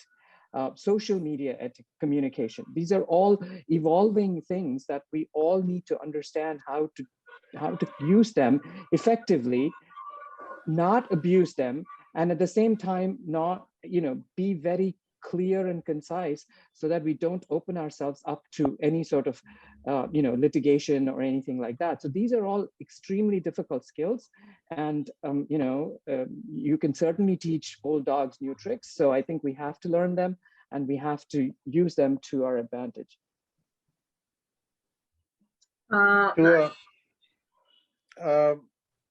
If you're thinking we are doing very good with communication, I would just read a survey which asked several patients around US, saying, if your doctor went out of business, how much will you care? 55% said, it will be inconvenient, but I didn't have a relationship with my MD anyway. 27% said, not at all, I'm glad that he has gone. And 18% said, call the mayor, save the business. So we are not doing a good job. I mean, India is huge, but even US and everywhere. So the problem is global. I see patients from China, communication problems, and physician and violence against physician is huge there, as it's in India. So the best we can say that this is a work in progress. It's an awakening time. Social media, as Ravi said, has added and COVID has added all these different avenues where we are communicating with patients. We are thinking we are doing a good job. In one of the papers I wrote about storytelling, there's this small story about this Italian interpreter who went to Africa, Gambia, and thought he was doing a great job. He said that we were going to grow vegetables, and there was this fantastic Gambian river with fertile soils, and nobody was planting anything. So we got this Italian seeds and asked the Gambian people to come and help us plant, and nobody came. Then we offered them beer and other things, so they came. So we planted it, and we had a huge, massive, he said the Italian zucchini is this size, and Zambian was huge, and we were going to have a huge harvest, have a big fun. But the night before the harvest, we were sleeping there in tents. There was a huge noise, like a thundering noise coming from the river, and we thought that there was going to be an earthquake. What we found is 200 hippopotamus came from the river, they chomped all the vegetables, they ate it, and they went away. So they said, this Ernesto, he said, I was flabbergasted. I asked the people, why didn't you tell us that there are hippopotamus here who will eat all the vegetables? Why did I waste my time? And the people said, you did not ask. You presumed that we were lazy, we didn't want to work, you did not ask. So communication is like that. Sometimes you have to ask the patient, did they understand what it means to them? How are they going to implement it? Are there barriers? I had a type 1 diabetic who would keep coming back to the hospital, and we would tell about all these insulin and all that till we understood that she didn't have money to buy insulin. She had to decide about a children's medicine, a children's food versus medicine, and she preferred the food for the children. So she kept coming to DKA, and she didn't want to mention that. We had to get a social worker and solve her problem. So it is blaming the patient for something they're not able to do because of condition other than medicine. So all of these things come back in communication. And that's why we are still scratching the surface. It's something, it's high time. Everybody is talking about it. So that is a very good thing. Over to you, Vidya. Does anyone else have any questions or comments? Nalla, would you like to say something? Hi. Yeah, I just put in a small note. It's a fantastic topic. and all of us were talking about communication. And I thought that anesthetist was missed out. It was a general doctor communication, fine. Then when I wanted to join anesthesia, I thought all these doctors in the clinics, right from Bala, anybody, Rajaram or Asha, they're continuously talking from day to evening with the patients. So I thought anesthesia will be a good choice where we'll have less communication and quality work going on. So I took it up. Then after coming into Middle East, and then I'm working with some big surgeons, this is a problem. As an anesthetist, when you work with a big surgeon, the big surgeon will just say 2 words. Tomorrow I'm going to put 4 grafts into your heart and go see the anesthetist. Tomorrow I'm going to do a gastric bypass, just see the anesthetist. The patient just leaves the room and then comes to my room and says, doctor said in 4 words, it's a very simple surgery. I'm very worried about the anesthesia. And then starts the whole talk. And you will not believe, we will have to talk anesthesia, surgery, finish everything, and then get a consultation fees, which you would have made it in 4 or 5 patients. So I thought communication is a fantastic thing. I enjoy communication. I made most of my life of my patients and my whole work successful only with communication and skills, as Bala said, not with the gold medals or anything less. I'm a failure myself. But I succeeded only with communication and skills. But communication as an anesthetist, let me tell you, it's not easy. And if you're a good communicator in anesthetist, you can take care of the surgeon himself. Just wanted to say that. I don't know what Pata says. I think he talks to his patients completely in detail. He'll totally agree with you about that. Naveen, you have to communicate as a doctor, as an administrator, as an entrepreneur as well. So we'd like to hear from you. What is your secret of communicating with the politicians, with the bureaucracy, the works? So tell us. Yeah. Thanks, Bala and Ghosh. It was wonderful listening to you both. And see, I stay in a place where we are in between Tamil Nadu, Andhra, and Karnataka. So we get people from all 3 states, and I speak about 7 languages. That's one good thing. And as Bala said, conversing with the patient in their mother tongue, that has a huge impact on these patients. And most of the patients who come to these mission hospitals, they want to be heard. They want to be heard. So patient hearing and listening, as Ghosh said, there's so much a difference between listening and hearing. And this is a very patient art, and it has to be, every day we learn new things. We learn so many things every day, even now we learn. And there are so many big consultants in town, but people come to me saying that, sir, you listen to our problems, and you speak to us, and communicating with the patients is really good. Apart from the hands, you should have the heart and the ears to listen to them. That has a very good impact on the patients, and the patient-doctor relationship also, it builds on this. That's what I wanted to share, Vidya. Vidya, just a small point. Being a Jipmarite, I think all of us do very good, like Bala said, in Deja Vu festivals. We all are good dumb charades. So we do a lot of, when I landed up in Dubai, I didn't know a word of Arabic, straight from Tamilian. Then I started doing all my communication of anesthesia to my patient with the interpreter, but with dumb charades. So dumb charades is another thing we should all doctors skillfully develop and see how you can send the message across. Like you said once, videos more than 10,000 pictures, something like the dumb charades may be more effective than even getting the voice, and you may forget certain things, but images stay in your mind. So you told me this. So I do a lot of dumb charade talking also to my patients. Just thought I'll add that. Yeah. Along with the interpreter, you can also parallelly do. Ram Subramaniam, we'd like to hear from you.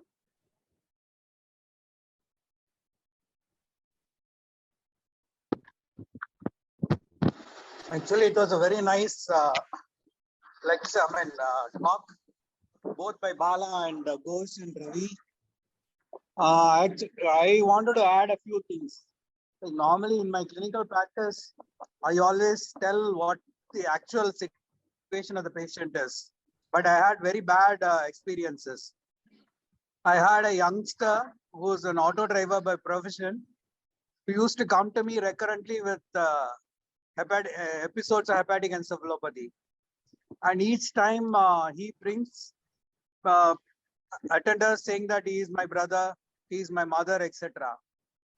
And last time I saw him, he himself had got admitted in the same nursing home, and I was asked to come and see him there. And I went there. He had only one attender by his side. I told him, this man is very bad. He needs a liver transplant. If you want to take him somewhere, you take him to a higher center. And it happened even the previous occasion also, I told them that this man requires hepatic encephalopathy. He is very, his condition of liver is very bad. Next day morning, I had a call from the nursing home saying that your patient is bad. Why don't you come? Because they are creating some trouble. So when I went there, there were some nearly seven, eight people who were with him, along with his wife. The wife I was seeing for the first time. She has never come earlier, though I have been treating him for the last almost 7 to 8 months. And they were surrounding me and they were trying to hit me, saying that, like, you have never told us that this person is very bad. And I understood their actually anxiety, but I calmly told them, like, see, I have been treating him for this 7, 8 months. Like, where were you all the time? No, nobody told us that this man is so bad and his condition is so bad that he needs all this liver transplant, other things. Otherwise, we would have taken him long back. They said, you're coming and meeting me now only. I treated him in this nursing home at least 4 or 5 admissions earlier, but you never met me. And they're virtually trying to hit me, surrounding me and hitting me. So with great difficulty, I had to convince them that patient expired. I told them this is the problem. He is an alcoholic and he has not been listening to my advice. And same thing happened a few days back. Husband and wife came. Patient had acute hepatitis. I called the wife inside. Nowadays, I see only one patient at a time. Normally, I try to avoid attenders after this COVID problem. So I called the wife inside. I told him, your husband is having this problem. His liver is pretty bad. Suddenly, the patient, he's also an alcoholic, he had fainted and mimicked a vasovagal attack. And the wife started screaming inside my cabin. And all the other patients who were waiting outside, they were coming and seeing like what is happening here. And I said, nothing. This man is just trying to act in front of you. I just put him down, raised his legs for some time and gave him some water and he got up and became all right. Like these are all like problems you face in your daily settings. And especially with the availability of so many materials in Google and other internet. And the patient comes prepared and they normally will try to blame you for whatever problem they have. Like if you have a bad result, it is not that you are not done your work well. It is, they would have been taking alcohol even after my advice, but still they'll try to come and blame me saying that your treatment is not working. So these are all things which can happen even with good communication. So normally nowadays, I call all the relatives, like whomever they want, let them come to me. I'll talk to them saying that this is the present situation and these are all the things that can happen. So it's really difficult nowadays. Like there were times in which I was thinking like I should quit my practice and enjoy my life otherwise. Dr. Preeti, Preeti, would you like to say something? Dr. Preeti? Are you speaking to me, ma'am? Yes, Preeti K. Yeah. Thank you so much. I'm usually a very quiet listener. Actually, such beautiful points have been put up today. It's hardly, there's not really much for me to speak today. But yes, getting the patient comfortable as an anesthesiologist, most common question asked to me somehow quite funnily is, just before they go under, they ask, is this surgeon good enough? And I am like, looking at the ceiling and wondering what this patient has been doing with the surgeon for so many times, because obviously they've had at least 2 to 3 visits before they have seen me. And here I am, a complete stranger, and this guy is asking me whether the surgeon is good enough. So then I end up telling him, yes, sir, if I were in your place, I would be most comfortable. And, that immediately calms them down. Another icebreaker that I enjoy in my practice is, telling them, like, for example, an anecdote, like, for example, if I'm giving spinal anesthetic, after the procedure is explained and the spinal is given, I ask them to lift up their legs. So if they can't do it, then I tell them, see, there is one advantage for you and one advantage for me. The advantage for you is that you shall feel no pain. And the advantage for me is even bigger. Even if you feel pain, you cannot run away from here. So, small things like this. These are things that, sort of put the patient at ease. And I think it goes a long way in building confidence in the patient. In fact, some patients even come back and demand with the surgeon, I want that particular anesthesiologist just because of the way they speak. So, yeah, I think communication, soft skills, the voice modulations that you bring about, the emotions that you carry, you need not be emotional, but you can always be empathic with the patient. And yeah, I think that goes a long way. That's all I've got to say right now. Thank you so much. Thanks, Preeti. Dr. Jaharlal Baidya, thank you for joining us. Would you like to add anything? Anything special about communication in your part of the country? Thank you very much, ma'am. I think it's a very nice topic to discuss, actually. It is very important what we see nowadays about this patient and doctor's relation, and lot of violence against the doctors. Most of the problem, actually, what we came across is because of the poor communication. So that's what I want to bring it here, actually, that the doctor-patient's relation, I think, can be well maintained if you communicate well about this, the treating patients. Thank you, ma'am. Thanks for joining, Vaidya. Dr. Gayatri Kamath, we'd like to hear from you as an obstetrician. How do you handle communication? Yeah. Thank you so much. It was indeed very enlightening listening to all the great speakers here. Having done my graduation from Mumbai, like Dr. Bala said, I was asked to dispose 350 patients every day. So handling 350 patients every day during the antenatal OPD, I didn't have any counseling skills whatsoever. As I went along my private practice, I realized how important counseling skills were. And that's when I realized a couple of times when I had to break bad news. I did it pretty hard. If I now recollect, I realized the errors I had made. And eventually in private practice, I did learn the importance of communication. I think it's very important as obstetricians to have a patient listening.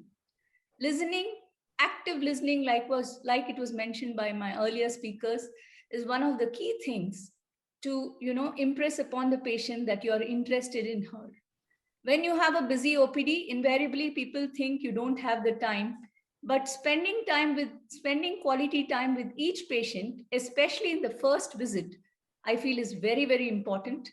And then listening to long stories. Some people come with huge files, especially endometriosis, stage 4. If you try to muffle them with their history, they won't like it one bit. Most of them feel good just listening to their long story. So I think listening is most important. Empathy is another important part. Breaking bad news for an obstetrician should be done very, very diligently. And I think we need to be very empathetic throughout, even during labor. I do notice many of our women feel very good the way we handle them during labor because they feel the empathy part, which is actually absent in our practice as postgraduates. So I think it's important as senior clinicians, we need to inculcate this communication skills to our juniors, because I think during our postgraduate tenure in India, unfortunately, with the immense load, we do miss and we just tend to dispose outpatients like Dr. Bala was mentioning. So thank you so much. And I think it was indeed enlightening listening to you all. Thank you, Dr. Gayatri. Dr. Muthu Jayaraman, you have been practicing for several decades now, that also in a specialty where chronic illness. How do you handle communication when you're seeing the same patient for many, many years? We'd like to hear from you, ma'am. Thank you, Vidya, for asking me to this. It's a wonderful talk by all the people. For me, the people are coming with the 5 to 7 files at each time, particularly when you are a senior most.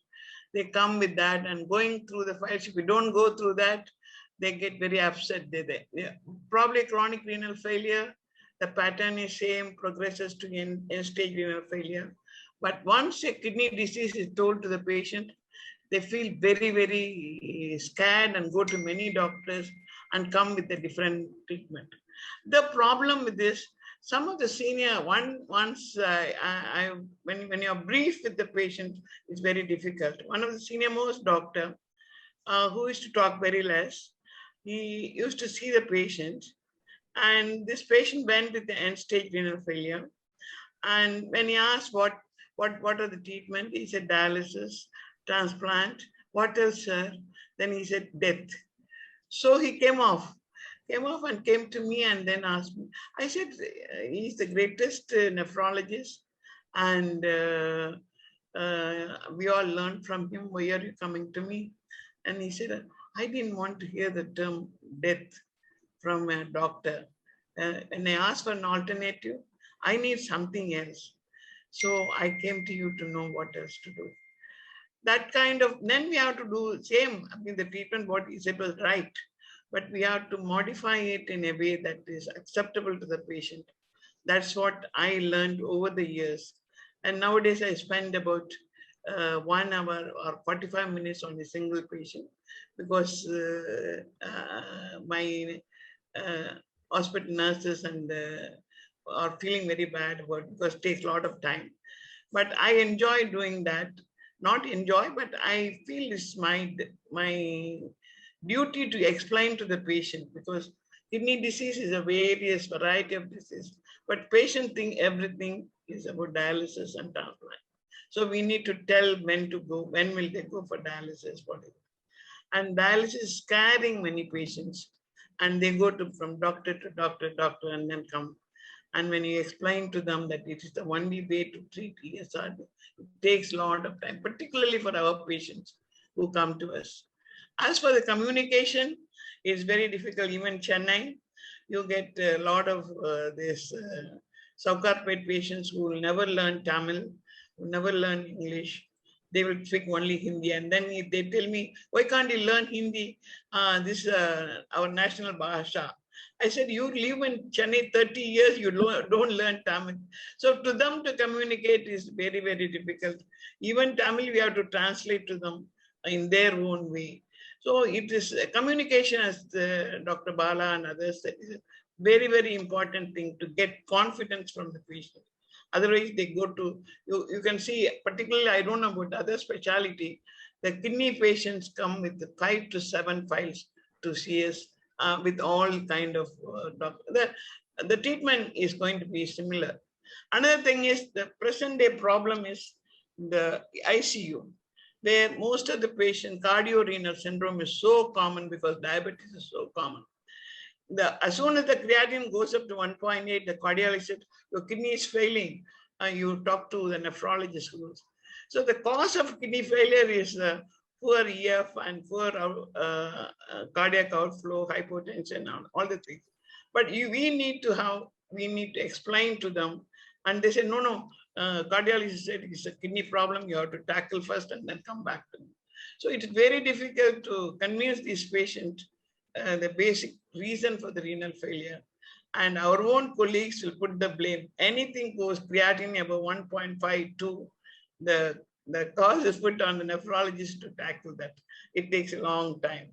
It's as you all said, we deal with a group of patients like cancer patients who think that kidney disease means death, most of them. And so we need to explain to them that there is many ways of living and you can't survive as much as that. Is a basic problem we nephrologists feel. Thank you, Vidya. Thank you, ma'am. Radhakrishna, you have the experience of working in several, organizations, different parts of the country.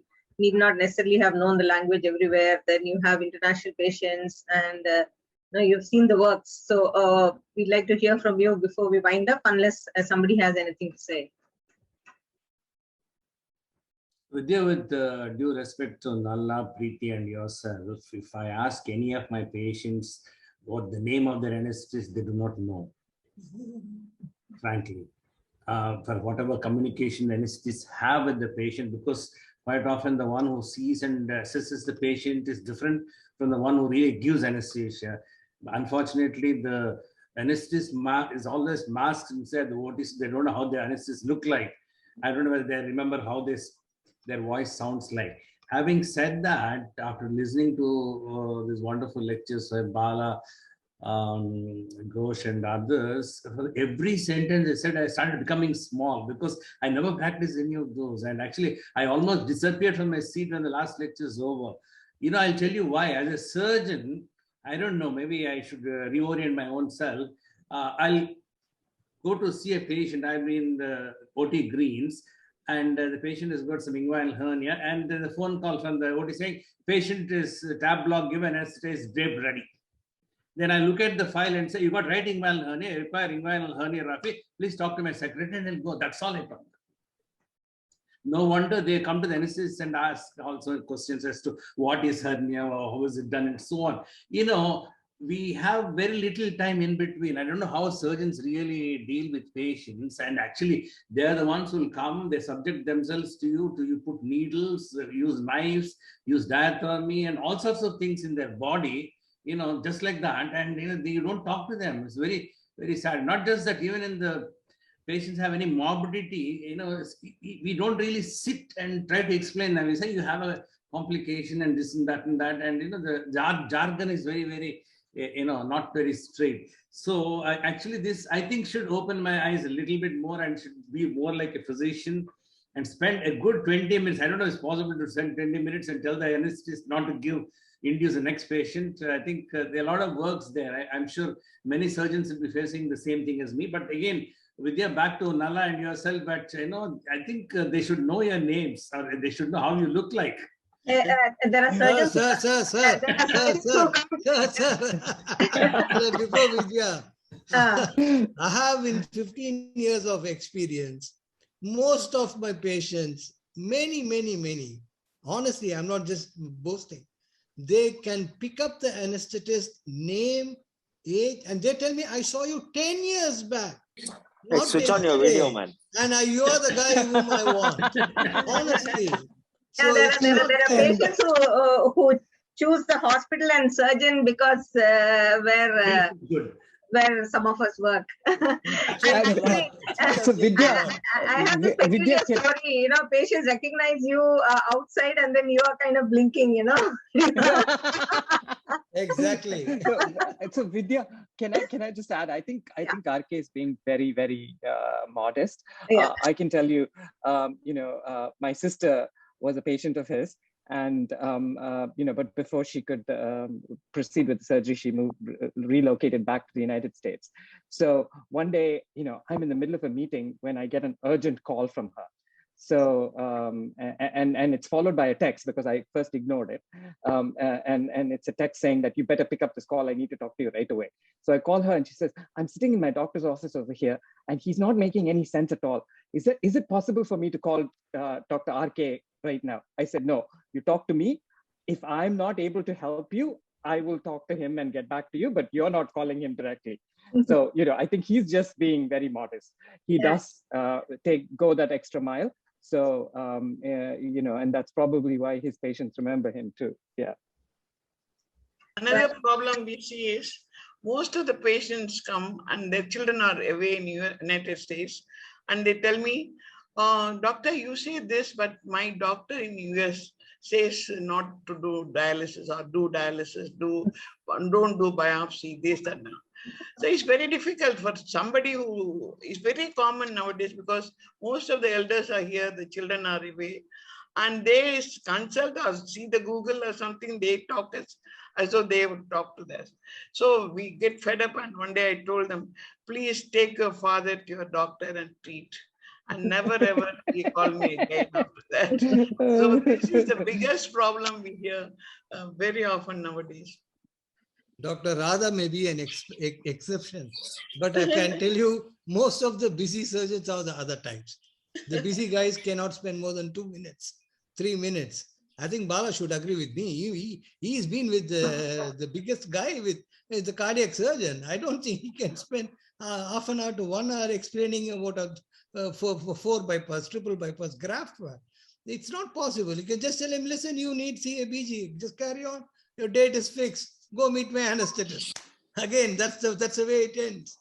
And But when I would was you like working that in, to happen to you? when I was Would you working like in Triple Medical Mission, I used to see KM Cherian just send all the files, and I used to find a whole list of files on top of our old anesthetist. I used to feel very sad for RK Singh. He used to be sitting with an old pile of anesthetists, and each of us have to go through the entire file. Like she said, Muthu said that the files are sometimes very big. So I take it with a pinch But of are salt. you happy if that happens to you? Pankaj, you had raised your hand and then it disappeared. Please come on. No, I was just saying. With your camera on. Okay. Yeah. Sorry. No, I just joined in late, so I'm sorry. I might have missed a few important points here, especially the two talks. But I was just saying that I noticed that in private sector, in government sector, people are pretty straightforward and honest because they don't have time. In private sector, you have two kinds of doctors. One who spend a lot of time with the patient, and some who just have no time for the patients. But I think if a patient is paying for it, see, there is an angle here of being a customer. When you are in a private setup, you are a customer. People need to know. Of course, they come by Googling and they do all that, but a lot of them are actually pretty knowledgeable. So if you cannot convince them, like I just heard somebody saying that Bala cannot counsel everybody for so long. But I would like to hear from my surgeon what's going to happen to me, what are the problems before I actually take a decision. After all, it's a matter of a large amount of money. So I feel communication is an extremely important part of it. And we are not teaching it enough in our medical schools. And for starters, it should be a part of our curriculum.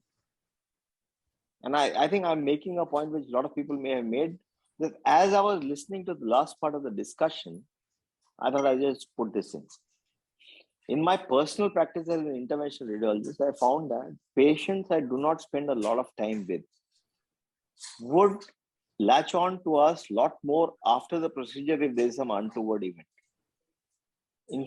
Other than a patient I have spent a lot of time with, whatever happens, the worst of complications, they are much more agreeable to what we advise them and how we tell them. So I think that's the bottom line for me, at least. I'd just like to hear about the others. Totally agree with you, Pankaj. I had this, really very humbling experience. There's a patient where I couldn't get an IV line and I had to poke the patient thrice. And after I got the line, and the third time the patient profusely thanked me, and I felt so terrible. But then that's the way. I think if we are honest with them and we tell them what's going on and apologize when things go wrong, then most patients, if not for anything else, at least for preventing medical legal action and adverse patient comments, at least we should learn how to communicate. Thanks for the comment. Vidya, can I say something? Yes, please. You can. Communication is such an important thing that it is costing hospitals millions of dollars here. Poor communication. So most of the major hospitals here, what they have done is they are not presuming that communication is taught in medical school or residency. Maybe it is, maybe it's not. But in our own hospital, whenever a new faculty member joins, they have to go through compulsory 6 months of classes, which has leadership classes, communication classes, ethics, the expectations of the hospital, the value of the hospital, because you represent the hospital. So more than your individual, your reputation is important, but the hospital's reputation is important. So rather than leaving it to everybody's whim and fancy and who's going to do what, everybody goes through the modules. And it's important because whenever we get complaints about a doctor or a nurse that they are not attending these things, we go back and see if they have attended those classes. And we have remedial classes where we find out that you're not delivering bad news in this way or that way. So there is a uniformity. Otherwise, the common problem which I'm hearing is, oh, we did not know how to do it. There's no uniformity. So it doesn't matter whether you're an anesthetist or surgeon or physician, everybody goes through it. So whenever somebody comes to me and say, I want to see the top Mayo Clinic doctor, I said, what do you mean by top Mayo Clinic doctor? The top cardiologist. I said, there is nothing like that. Everybody is fine. When you're wearing the jersey of Indian cricket team, it says India in front and you're batting, you are representing the country and you're damn good at it. So I say that when you are coming here, whether it is somebody who is junior or senior, that's just the age. But just to get in, they have gone through these modules. They've gone through this level of training and expertise. I can guarantee they'll do a good job. Of course, there are some differences. Sometimes still it comes between physicians and surgeons, that is there. But the average line, the average standard has to be so high for your hospital that you as an anesthetist, if somebody asks you who's the best surgeon or this, you will say, yes, that's the best surgeon. That's a great surgeon. Why? You'll be honest about it. You'll be brutally honest because you in your mind will say that this person has gone through this training and I have seen them at times, or somebody has not complained about them, so they have to be good. So the frontline doctors like us and like you, we are like soldiers in the field. And there are leaders in the back who are giving the orders or whatever it is, the whole team. We are representing the front line. And I have to be completely reliant that whenever I'm sending the patient to the post-op phase or somewhere else, the surgeon has done a terrific job, that they are equally comfortable, they're equally caring, and they're able to communicate and take off from where I left. It's a relay race. So it's not just one doctor, it has to be all. So I'm always offended when I hear, oh, we have some great doctors. I say, what do you mean? What about the rest of the doctors? I'll give you an example. I was giving a lecture in Calcutta where I just, in the medical school, Neelratan Sarkar, I asked them, if you or one of your family members are having a problem, how many of you would come to the hospital to see one of your own doctors? So please raise your hand. So I was pleased to see everybody's hand went up. I said, you have a great hospital. Then I switched the question. I said, if you or your loved one had a serious medical problem and knowing that one of the doctors in your hospital is a problematic guy, how many of you will not bring your patients to the hospital knowing that that particular doctor is on duty that day? You'll be amazed, 65% of the hands went up. And I say, you have a problem. You are subjecting your patients to see these very doctors. Well, you are not ready to bring your own loved ones here for whatever reason, technical cause, communication cause, or whatever. And so I was called over at the end. I was very scared because the principal called me over to his room, said, can you have a cup of tea? I went there. I'm like, oh my God, what did I jump into? He called all the different doctors, head of surgery, orthopedics. He said, what do you do in Mayo Clinic? Don't you have these very good doctors they come to see? And I said, we have these, but we do not create this huge gap between doctors. We will not hire them. Either we'll train them or let them go or keep them.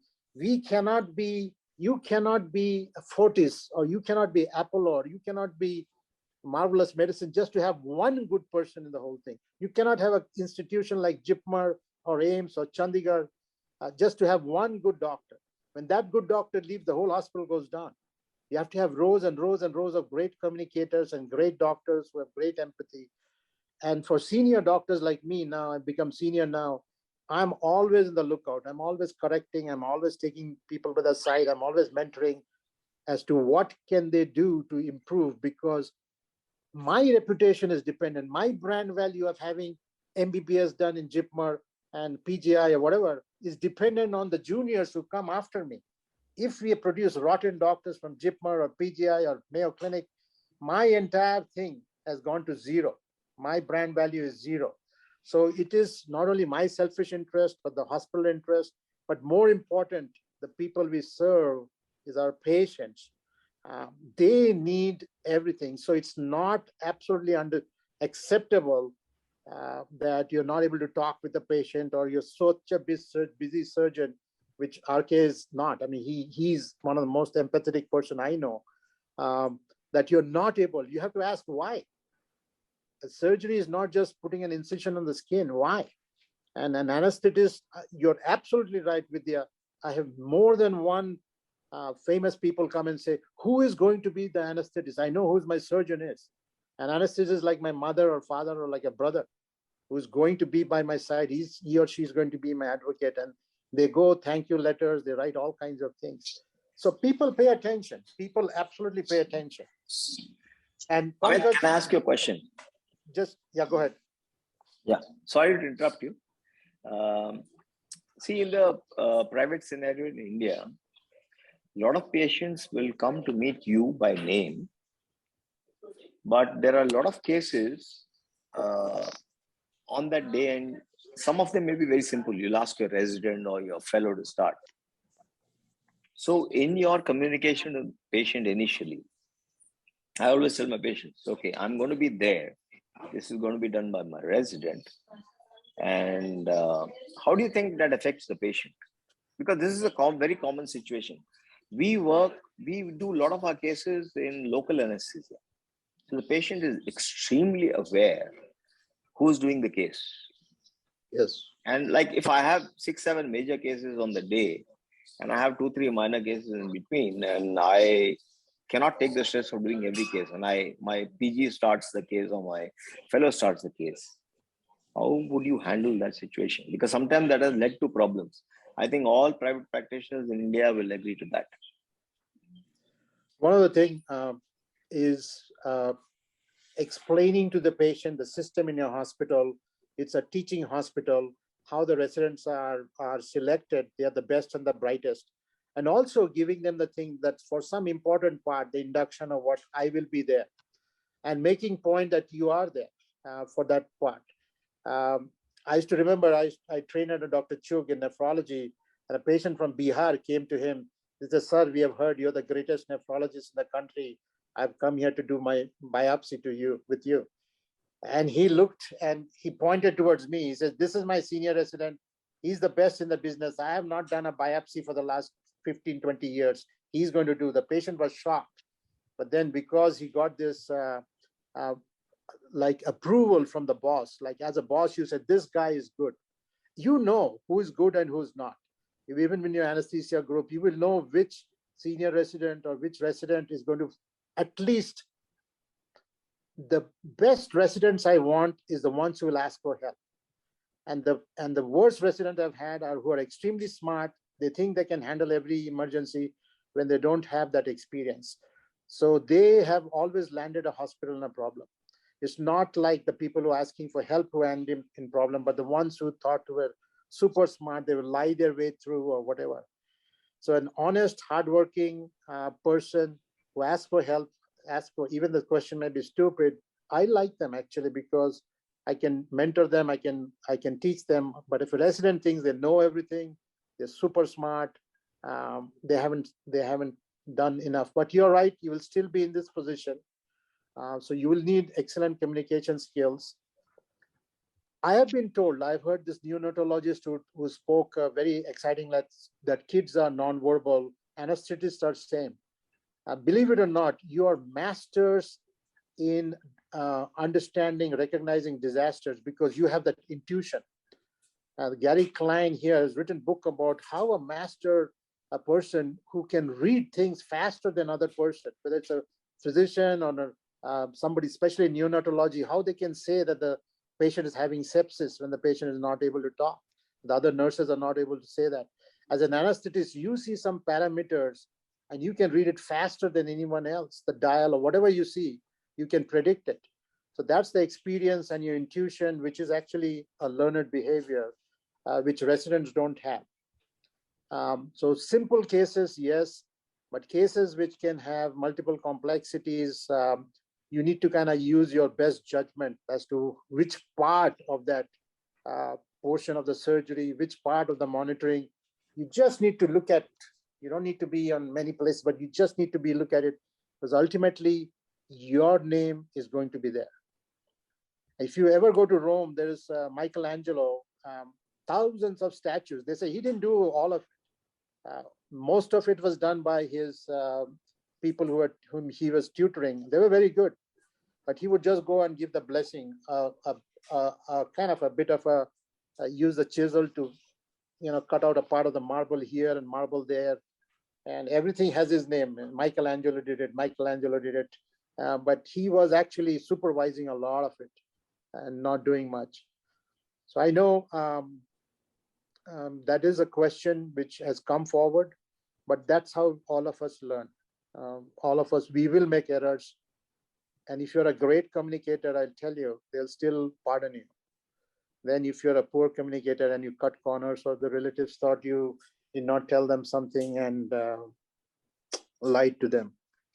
But having said that, I really need to add a thing for your father, with whom I learned a lot in the operating room, on how thorough he was, how empathetic he was, what a great role model he was. And people who have worked with your father in the ORs would know that, how caring he was, even to second year, third year students who didn't know much. He treated us with great respect. And years later now, 30, 40 years later, there are many teachers who have taught us, but the few we remember with great joy and great pride. So I've always looked at your father and your entire family, Nalin and others, with great respect, because I am trying to do the same thing which I learned from him to my patients, to my students, treat them with respect, and they will pay it back. Thank you. If I can make a quick comment to what Pankaj said, this is something which I face every single day, where we have 5-6 cases. I would do only half of them are done by my assistant, in spite of the fact that the patient specifically asked me, are you the surgeon who want to operate? Because they come because of me and they pay because of me. Having said that, certain things I follow. One is, of course, what Bala says is that just before induction, I'll go to the OT, pull my mask down, say, good morning, hope you are doing well, to make the patient believe that I am going to the surgeon. The heart rate becomes all right. And once the surgery is over, I'll come out and tell the relatives everything went on well. Okay, those are the couple of things which seem to help. In spite of it, some people will think that this doctor is seen roaming outside and this, that, and the other. But they catch me and said, the major part is over skin being closed. Again, I always make sure that I'm in OT clothes and not walking in street clothes outside when surgery is going on. I think there's a compromise. Otherwise, your assistants will not work for you. In private sector, 70% of Indian medicine is private sector. If you don't allow your assistants to operate, you'll not have anybody to work for you. That's right. Yeah, very true. Though we are almost running out of time, there's a very important question. Nowadays, physical abuse on the medical fraternity is high. How to overcome this by a good communication skill? Please enlighten. Mob management in disclosing deaths. Bala, would you like to take that, though we are running out of time? Yeah, I think there are 3 things. One is communication, second is competence, and third is compassion. Why does physical abuse occur? Because of misunderstanding. I think the study by Indian Institute of Ahmedabad itself said the main reason is failure of communication or absence of communication. As long as you are honest and tell the truth to the patient, I can do this, I cannot do that, I think the patient, they will understand. Because we are living in a medicalized society, because our patient demands are very huge, expectations are very high. A patient with ejection fraction 20, you want to run tomorrow. How can I do that? So be very honest and tell what is right, what is call a spade as a spade. Tell the limitation of medicine. I think you are very safe. I think that's a point to carry home message I would like to give. I'll just differ on that a little bit, sir. I think even after we explain everything to the patients and the relatives, mainly the relatives, once things go south, the reaction is totally unpredictable. So we have requested our hospital and we actually have security. When I go in for a midnight case or an early morning case for something like a postpartum hemorrhage or a patient in shock who's bleeding, I know that even if I succeed in the technical part of it, the patient may not do so well. And when you come out and tell that, okay, we need more monitoring, or he's not doing too well, and we're shifting him here and there, they react violently a lot of times. So I think more than that, we also need some personal protection. Our hospital has resorted to having some security, some bouncers, because it's getting too common now. Everybody feels that it's like buying a refrigerator or a car. You have a warranty and a guarantee. There's no warranties and guarantees in medicine. But people don't seem to understand that. I think, Pankaj, let me come again here. See, in India, we don't have a central law against violence against doctors. We have so many state laws, but it's not being implemented. The problem of violence against doctors is that it never comes, it is in the paper, but never implemented. So state health service is a state subject. So the laws are not implemented because it is not embedded in the IPC. So I think every institution, they fail the doctors. It is systemic failure, not our doctors. So the point here is whenever you deal with critically ill patients, I think it will the prognosis, including death, but appropriately. When you pronounce we do that on the table or during the procedure, I think you do it in the right perspective, empathetically, compassionately. I think that will solve at least 50% of the problems. Yeah, we do that, but yeah. Okay, I get what you're saying. Yeah, but like you said, Pankaj, there has to be an emergency sort of response team ready for mob violence, or you kind of we have a code for something that. Exactly, when you sense something is likely to go wrong, you activate so that before the violence starts, dispersing numbers of people and so many other things have to be done. Probably in which we are failing our junior doctors, especially in the public sector. So that is not a very positive thought to end on. But nevertheless, like all the speakers have said, communication is not just another thing that we need to learn. It is central to our profession. Vidya. And yes, Nala. It's not just a single liner. We should have good security, not bouncers. You have to believe us, in India, you need bouncers and more. It's the same now. Bouncers are security. Thank you everyone for staying up so long. This has been one of our longest sessions, proving how important the topic was and how much interest it has generated. I hope there were a lot of youngsters. Because I may not be knowing them personally, I hope a lot of youngsters logged in and gained from today.